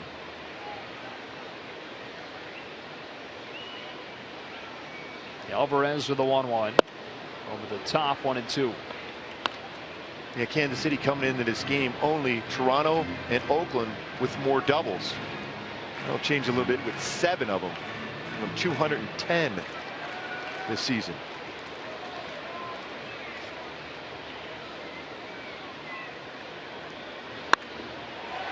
Yanks another base hit. What a piece of hitting to reach out over the plate and hook an RBI single to center. Orlando's in to score now. 9-1 Kansas City.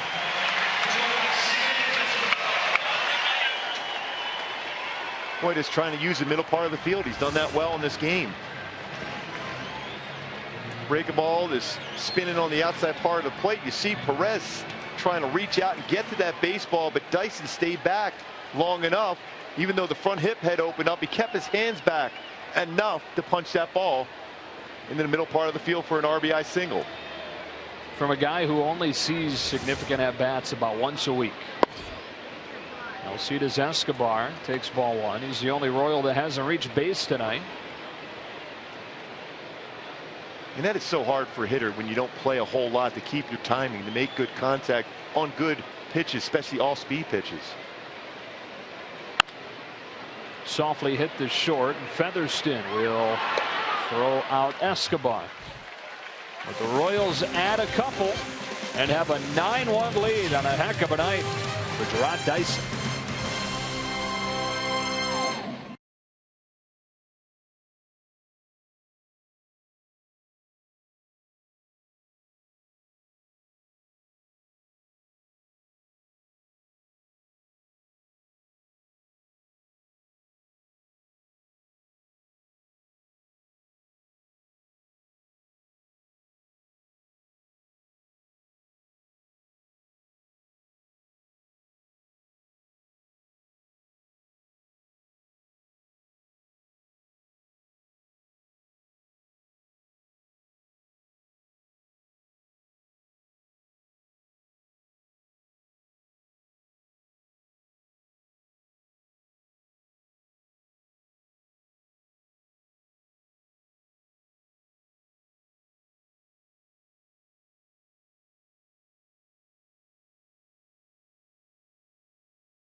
details a dominant Royals performance that includes a 6-run second inning.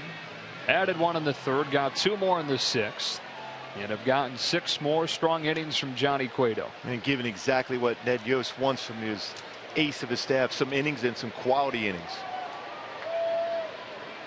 They'll face 6, 7, and 8 in the Angels order in this frame. Connor Gillespie takes ball 1. The Angels have 7 hits against him. But the only run scoring on Pujols' solo homer. Here's a 1-0. And a high fly ball to right. Alex Rios for the first out. Time for another game break. Kevin Burkhardt.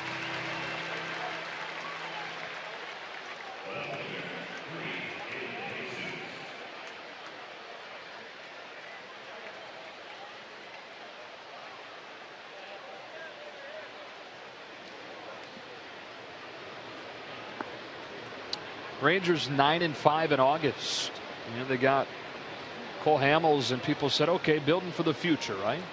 But then they started playing better baseball, and here they are, 2.5 back, sitting right at 500, part of that muddled wild card picture. Yeah, and you talk about a very balanced lineup. Texas with a great lineup.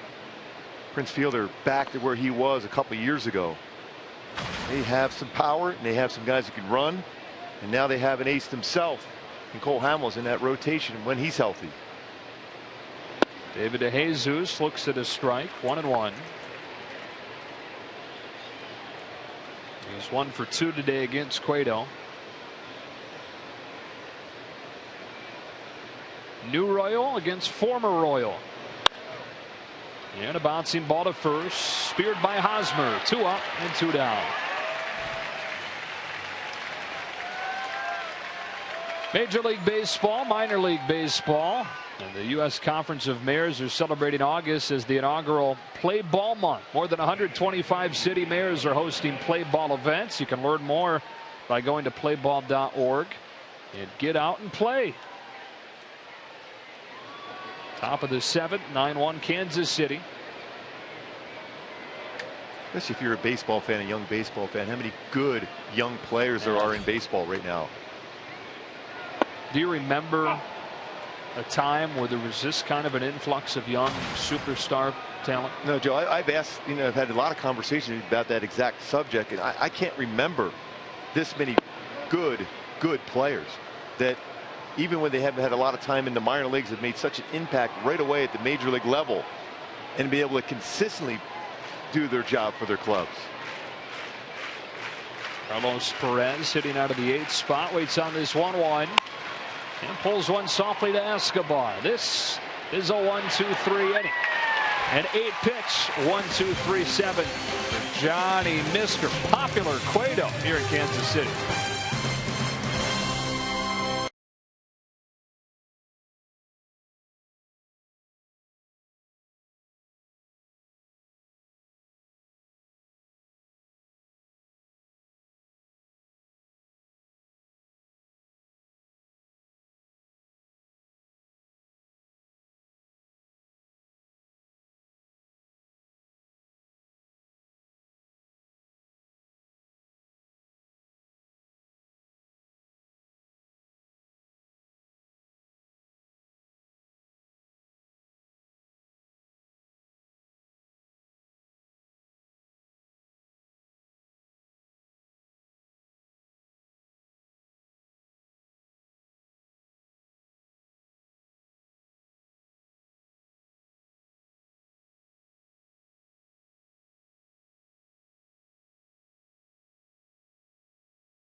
sun setting on the Angels relatively early tonight. 9-1 Royals, bottom of the 7th. This is just the beginning of our MLB doubleheader on Fox Sports 1 tonight. Nationals and Giants. A couple of teams chasing a playoff spot will follow us as Ben Zobrist takes ball 1 from Alvarez. Coverage begins right when our game finishes, right here on Fox Sports 1, and streams live on Fox Sports Go. Zobrist has been on base 3 times tonight, couple of walks and a single, and has been on base 9 times in the 3 games in this series. C.J. Cron is in for Albert Pujols at first, and Shane Victorino is in for Mike Trout in center. Getting the superstars at least a few innings off. Yeah, we talked about how many innings and games they have played, especially with the score at this point for Royals against the Angels, giving them the opportunity to get off their feet for a bit, even though they don't want to come out of games. Knowing Albert Pujols and the conversations I have had over the years with Albert, he doesn't want to miss a game. He doesn't even like when he's DHing during the course of the game. He wants to play in the field. Cron, who is in, has quietly been pretty good since his last call up in late June. Perez sets inside, and Zobrist takes inside. Full count. Yeah, Cron had a big pinch hit double in game 1 of this series down the right field line at drive-in 2, and the Angels came back against a very good bullpen, scoring 6 runs combined in the 8th and 9th inning to win game 1. Yeah, they don't do that, then they're staring at a 12th consecutive road defeat here. They didn't have that miraculous comeback 2 nights ago. 3rd walk for Ben Zobrist. Leads off this 7th, then brings up Eric Hosmer.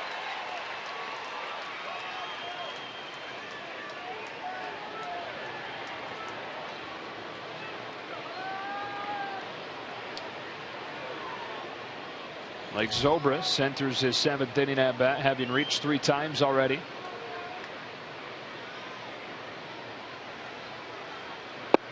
He's had a roller coaster career. His 3rd in Rookie of the Year voting in 2011. Followed that with his worst career year, hit .232. 2013 a resurgence. Last year relatively quiet regular season, but turned it on in the postseason.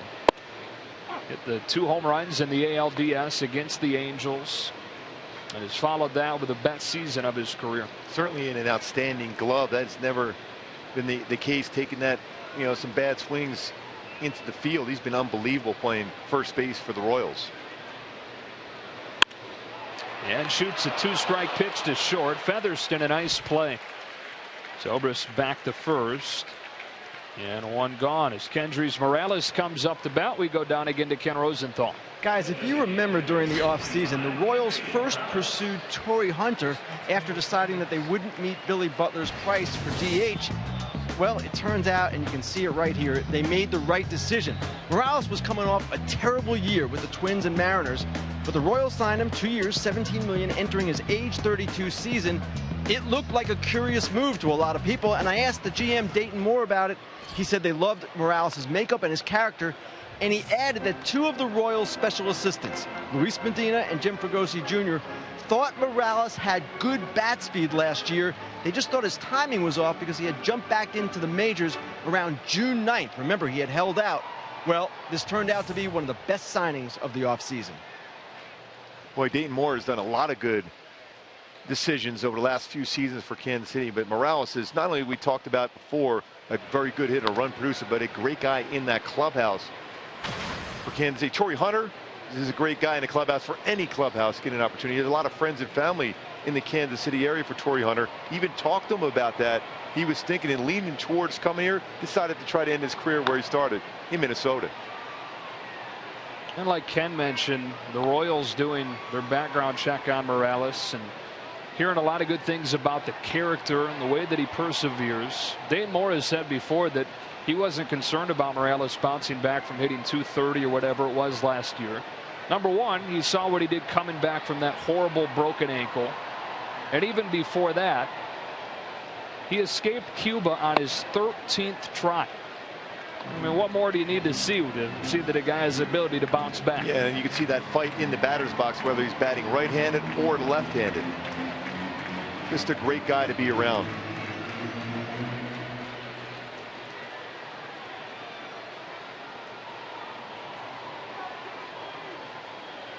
Waits on a 2-2 from Jose Alvarez.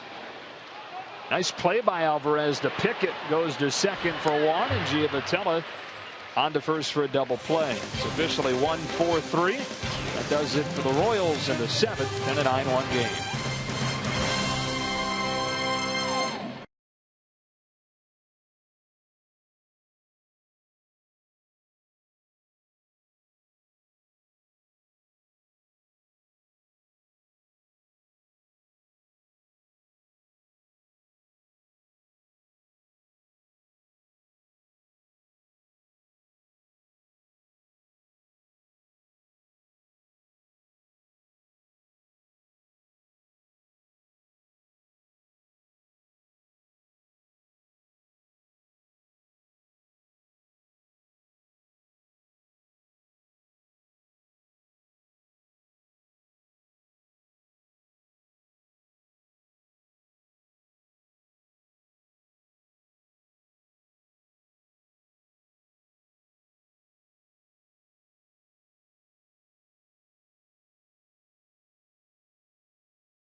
Plenty of support for Johnny Cueto tonight. Not that he's needed it. 9-1. Royals in front. He's given up 7 hits, and there was some pretty darn good contact early in the game, but the only run coming off of the Pujols homer. And the thing you always jumps out when you look at Cueto, no walks. So you're going to have to force your way to hit your way on the bases and get a number of hits, because not only does he not walk anybody, he doesn't generally give up a lot of home runs either. Pujols crushed one against him. But other than that, you get a bunch of hits together. And he starts a 135 hitter in Taylor Featherston with back-to-back tee-out turns. Have fun trying to break out against this. For the entire lineup, really. Not a fun guy to try and get on track against. The Angels in the month of August averaging less than 3 runs per game. Yeah, as a hitter, you just try to track the baseball out of Cueto's hand. You don't look at all the other things before he throws the baseball.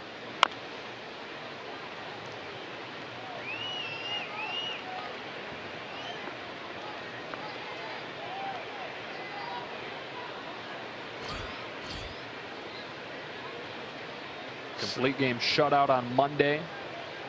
And pretty efficient tonight. 91 pitches early on here in the 8th. Here's his 2-2. That ball's hit well, but he hooked it foul.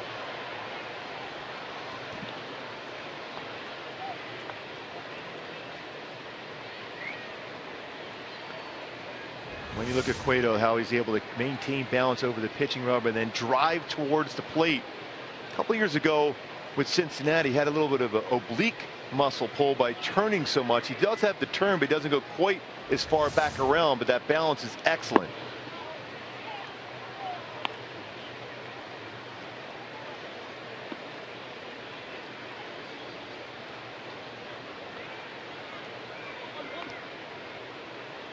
Eighth big league season. Signed out of the Dominican in 2004. Debuted in 08. So red from the beginning until this July. And the Royals acquired him for 3 young pitchers, including last year's first rounder Brandon Finnegan. He pumps a 3-2. Fly ball to right. Alex Rios. 1 out. Game break time. Kevin Burkhardt.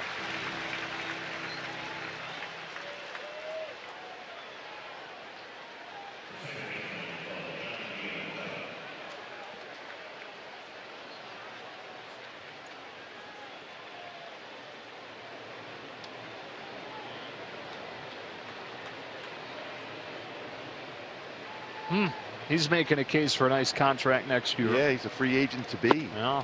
Johnny Giavitello swings through a first pitch off speed, strike one. Especially for a guy who can play some outfield, play first base, right. DH. That was very valuable.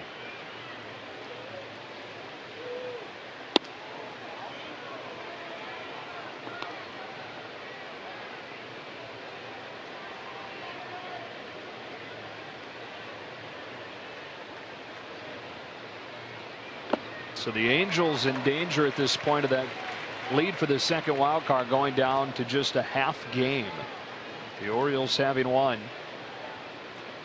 Still plenty of season to be played, and all you've got to do to know that plenty can change between now and the end of September is look at the Angels last year. Giavitello takes a ball 2-2. They were 2 games back on this date last year. Wound up winning the division by 10 games. Yeah, they started crushing the baseball, and what we saw there from Mike Scioscia talking to the trainer Adam Nevela, it's got to be about the health of Eric Aybar. We talked about that at the beginning of the game. Trout, Pujols, they're leaders, but Eric Aybar is so important to their success, both on the defensive side and the offensive side. He had a career high as far as RBI last year, Eric Aybar. And a guy we've not mentioned, David Freese, who has not had a spectacular year, but coincidence or not, this slide for the Angels, which barring a miracle will go to 6-16 since late July, corresponds with him going on the DL.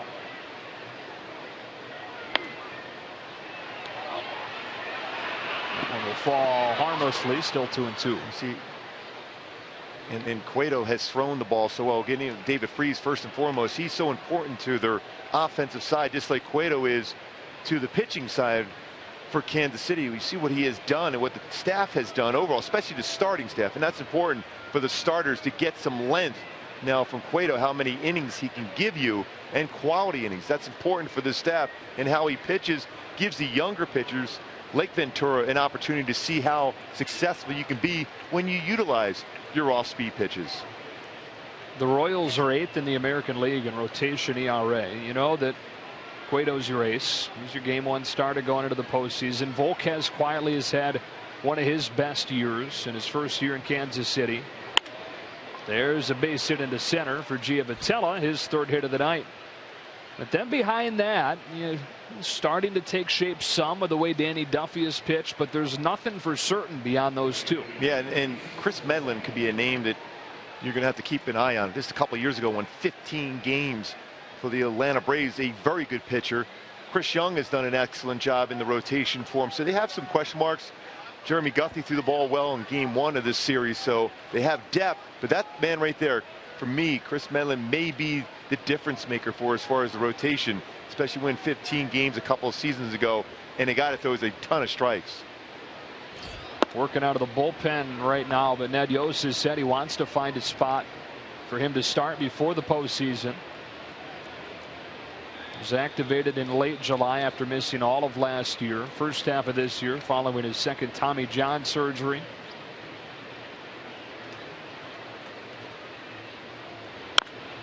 1-1 on Cole Calhoun. Joe, getting back to when you were talking about as far as David Freese, how important he is for that balance in the lineup, the power from the right side, and pretty solid defensively at 3rd base. Last year, a very similar injury, broken finger, where he got back in about 17-18 days. This time when he's throwing the baseball, he's still feeling that off the end of the fingertips when he's throwing the baseball. Hitting wise, he's getting there, so you might see him go out at some point soon as far as a rehab assignment, at the very least swinging the bat before he starts playing catch.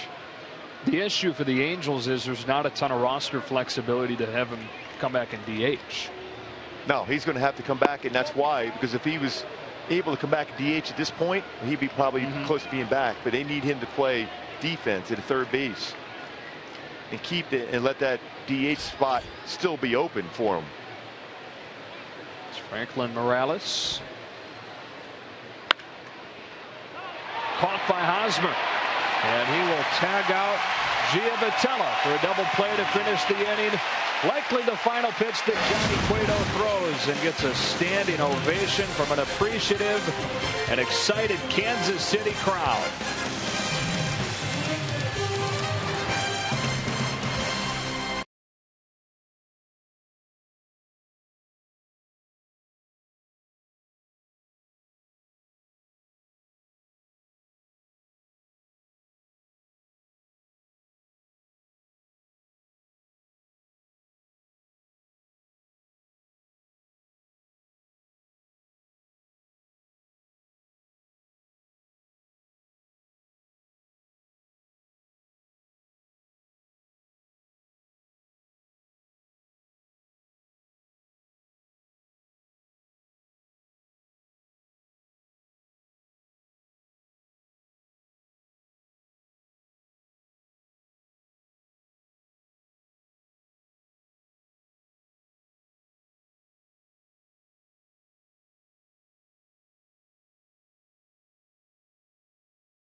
chainsaw down there on the field for Mike Sweeney's induction ceremony.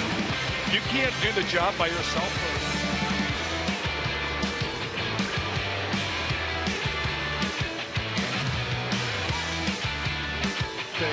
George Brett came into our booth, wanted to know why I wasn't down there for the pregame service for Mike Sweeney. They cannot do 1/3 of the 1/3 of an inning of the broadcast without you. I like to feel like You're a Royals Hall of Famer. You should have been down there. I'd love to feel like I'm important in this booth. Oh my God, you're standing up here like the Pope. You're going like this. Holy, you look like Mr. Kaufman in the 7th inning stretch back in the 70s and 80s. Holy cow. That's a compliment, right? Yeah, it is. Thank you. It is. I appreciate that. Yeah. Okay, George, you're having fun. You're having fun here in Kansas City now, aren't you? How can you not? Yeah. The way this team has played. How can you not? Yeah, the athletes they have and the way they've been able to score runs and pitch. And Johnny Cueto, what an addition you guys made. So far, so good. Yeah. Should be 4-0. Pitched his first 2 games for the Royals. He gave up 1 run and 2 runs and no decision, I think, and then shut out. Who did he shut out last week? Detroit. 4-0. And he was doing all that funny stuff, you know. He didn't even do that much tonight. Yeah, he was trying to, get that timing of the quick pitch or the rocking chair. Yeah. But he certainly is throwing the ball well, giving you guys innings out of the rotation. That's important for you guys down the stretch. Sure. Even with our bullpen, how good it is, they need to rest once in a while. Yeah, they do. They need it. But you know what's amazing, Mark, and you played here for how many years? 12 years, 10 years? How many years you play here? 13. 13. I was close. You ever see crowds like this on a consistent basis? No, we would always sell out every game in the summer on Thursday, Friday, and Saturday. And then on Sunday, we'd get maybe 20, 25,000. In April, we'd get 10,000 because everybody's in school and it's cold and the weather's not good. Man, there are over 2 million people already. Isn't that crazy? Yeah, and that's the thing. Everyone's bit into the fact this is an exciting team to see. I mean, the whole city everything's Royal. Yeah. You know, Royals this, Royals that. The ratings are through the roof on television. Souvenir stands. Everybody in town wears Royal stuff every day. It's crazy. Yeah, no question. Before they used to wear all Gubazov stuff. Now they're wearing Royal stuff. You know? Yeah, I'm sure they did. Yeah. Oh, yeah. Hell yeah. Alex Rios taking a strike. 9-1 Kansas City. On a gorgeous night, and what a time to be a Royals fan, huh? Yeah, it's pretty special. I lived here over 40 years now. So it's we had about from 85 to last year, a pretty long drought. But the last year, as Mike Sweeney said in his speech, which I thought he did an elegant job, speaking about his ties with the Royal organization. His happiest moments came last year when the Royals finally got successful again, and everybody was wondering if it was a flash in the pan. Well, obviously it's not. They have a 12-game lead. Well, it was fun having you in here. We got a 1-2-3 inning out of you. Bingo. It always happens. Efficient. I came up to say hi to Mark because I thought he might be leaving. He's leaving tomorrow. I had to say hi to my buddy.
Johnny Cueto's night is finished, but 8 innings and in position to go to 2-0 in this ballpark. 8 innings, 1 run. There was some solid contact against him, but again, 4 strikeouts, no walks. Plenty of run support tonight as he hands it off to Luke Hochevar. Hochevar himself has come back from surgery on his elbow. He power sinking fastball. He'll run in there in mid-90s. Good slider, changeup himself. And C.J. Cron with his first at bat of the night. Checked in for Mike Trout defensively last inning. And drills a ball to deep left field. Way back there and gone. A no-doubt shot for C.J. Cron. Well, George Brett was referencing the Hall of Fame and Mike Sweeney in the Hall of Fame. That baseball almost made it in the Hall of Fame building in left field for C.J. Cron.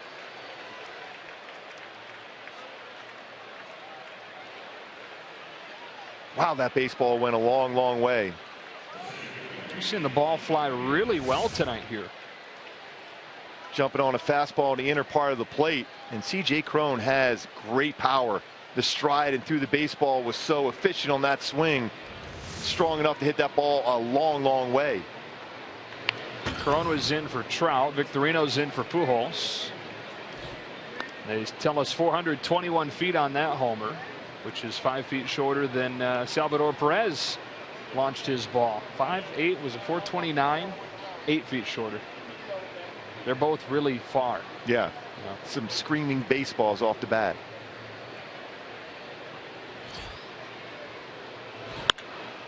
Victorino with a base hit. So Cron and Victorino off of the bench, collecting back-to-back hits. That's 10 hits for the Angels tonight. Still only 2 runs to show for it.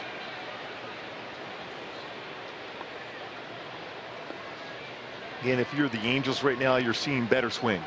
Yes, you're behind in the game, but you have another game against Kansas City tomorrow against a very good pitcher in Ventura. So you got to get those swings together to be more consistent.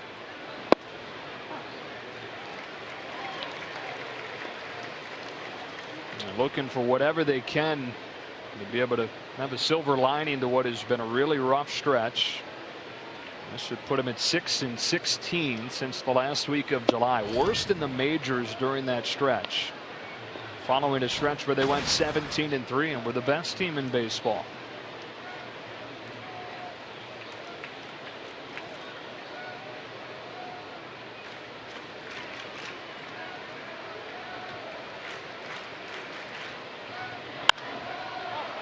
It's popped and foul ground. Moustakis over to give it a look with room.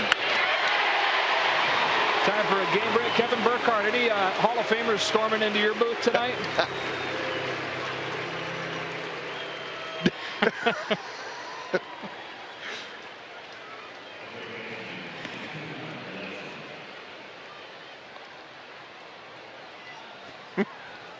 All right, and I'm still here. There's a wild card in the National League, not nearly as congested as the American League at this point, with 5 or 6 teams with a shot. Right now, both the Giants and the Nationals having to adjust their sights, it would seem, to the respective divisions. Of course, San Francisco chasing the Dodgers, Washington chasing the Mets. Yeah, if you're going against the Dodgers, if you can avoid Greinke and Kershaw, you feel like you have a chance. Those two have been so amazing for the Dodgers. Each game they go out there, they barely give up hit, let alone a run. But then the rest of the rotation hasn't been the same. Their bullpen still hasn't really necessarily been addressed, even with some trades made for the Dodgers at the trade deadline. And Matt Latos, who is brought in really to be the number 3-ish, has not been so far. Got shelled the other night against his former team, Cincinnati. Alex Wood gave him a good start last night. Another piece that they need to, like you said, give them something more than just, as great as they are, Kershaw and Greinke. It's only 40% of the time. Hochevar to Gillespie with an 0-2 pitch. 2 outs. And so Kansas City 1 out away from its 70th win of the season. They're moving to 7-2 on the homestand. And another excellent outing from Johnny Cueto. So important to that rotation.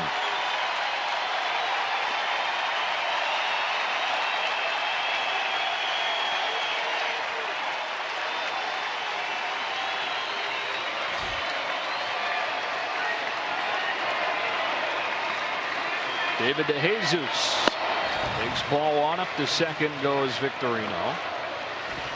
So the Angels will try and stop this slide. 6-16 when this one finishes over the last 22 games. The lead for the second wild card down to a half game over Baltimore with plenty of others lurking.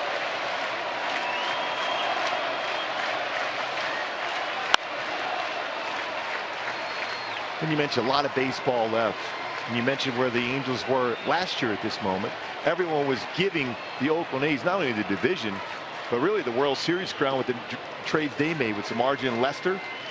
All of a sudden, Mike Scioscia's club just caught fire. They scored a lot of runs. They pitched well. Their back end of their bullpen was outstanding. And they went on a magical run until they ran into the Royals in the postseason.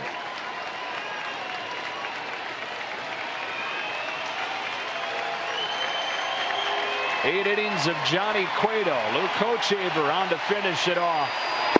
1-2.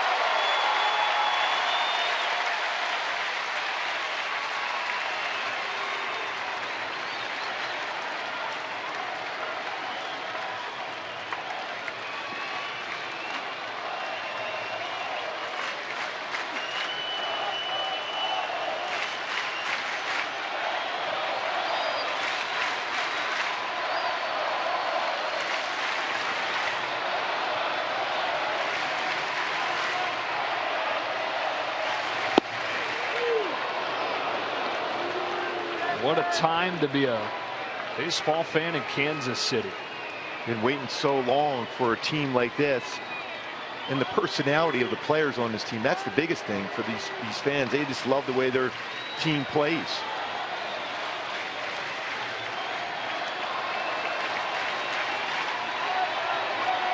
Hochevar. DeJesus punching one foul, stays at 2-2.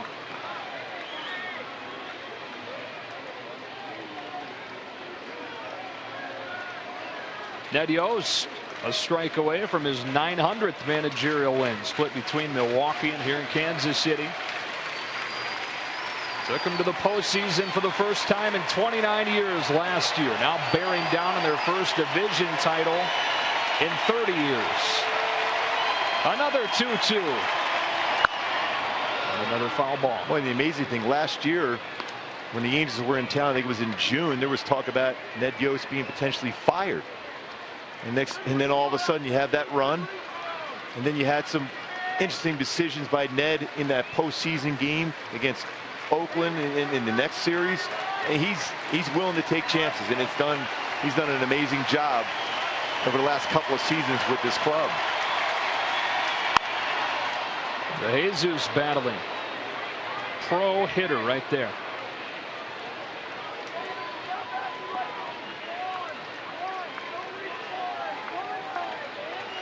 It's 1 for 3 tonight. Former Royal has worked an 8-pitch at bat with the game already well in hand. And the team down to their final out. Another 2-2.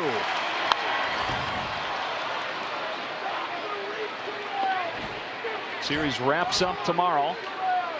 Royals will try to take 3 of 4. We'll try to cap off an 8-2 homestand. Angels can't wait to get back home. They played very well at home. 36-23 to have the White Sox coming in for a 4-game series, followed by Toronto.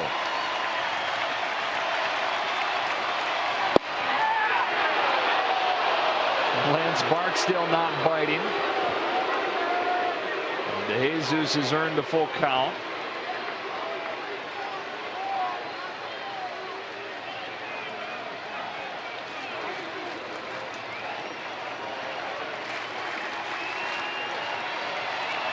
Here's a payoff.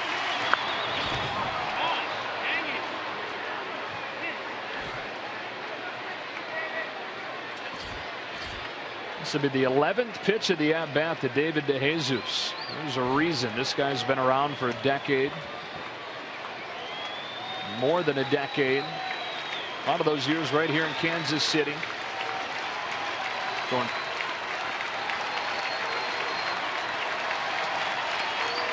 Hochevar having to work. And a fly ball to center. Dyson runs under it, and the Royals will have to keep playing as Dyson has to go off his palm. And DeJesus into second. Victorino's in to score. So that kind of puts a sour taste on the end of Gerard Dyson's birthday game. And he was in position to catch that baseball after a long, good at bat for DeJesus. Hit that ball well. He's calling for the baseball, but did not look it into his glove. Bounces off his glove and allowed Victorino to come around and score the third run of the game for the Angels. You see him communicating, and then took his eye off the baseball at the last second. So Carlos Perez will bat in a 9-3 game with 2 gone in the 9th inning. Luke Hochevar gets one ripped to left against him.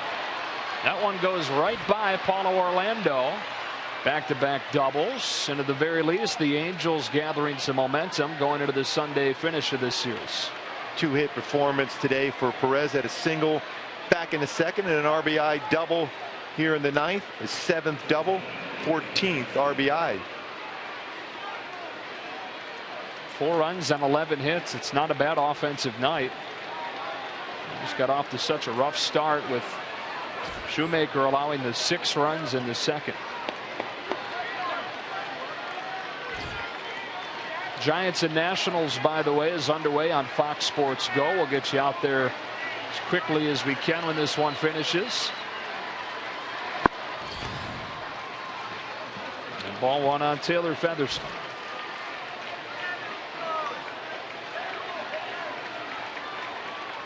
Cueto and the fans just want to celebrate.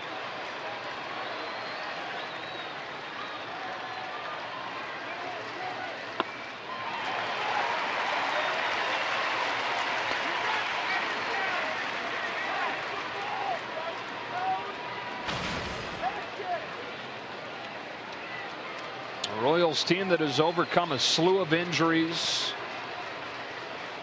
Huge lead in the Central. Quiet off season. Not many people thought they did enough to repeat as American League champions. Have overcome those injuries. The offseason acquisitions have been big. The deadline deals of Zobrist and Cueto have them sitting pretty.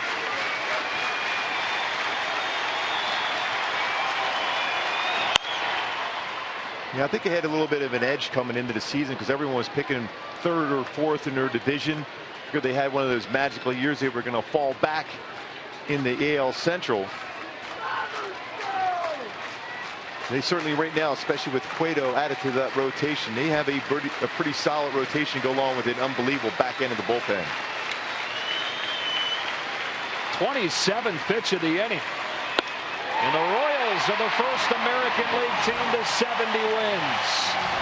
Johnny Cueto has won both his starts in this ballpark. Plenty of support from Sal Perez and the boys. That does it from here in KC. Now to San Francisco with CJ Nitkowski, Aaron Goldsmith.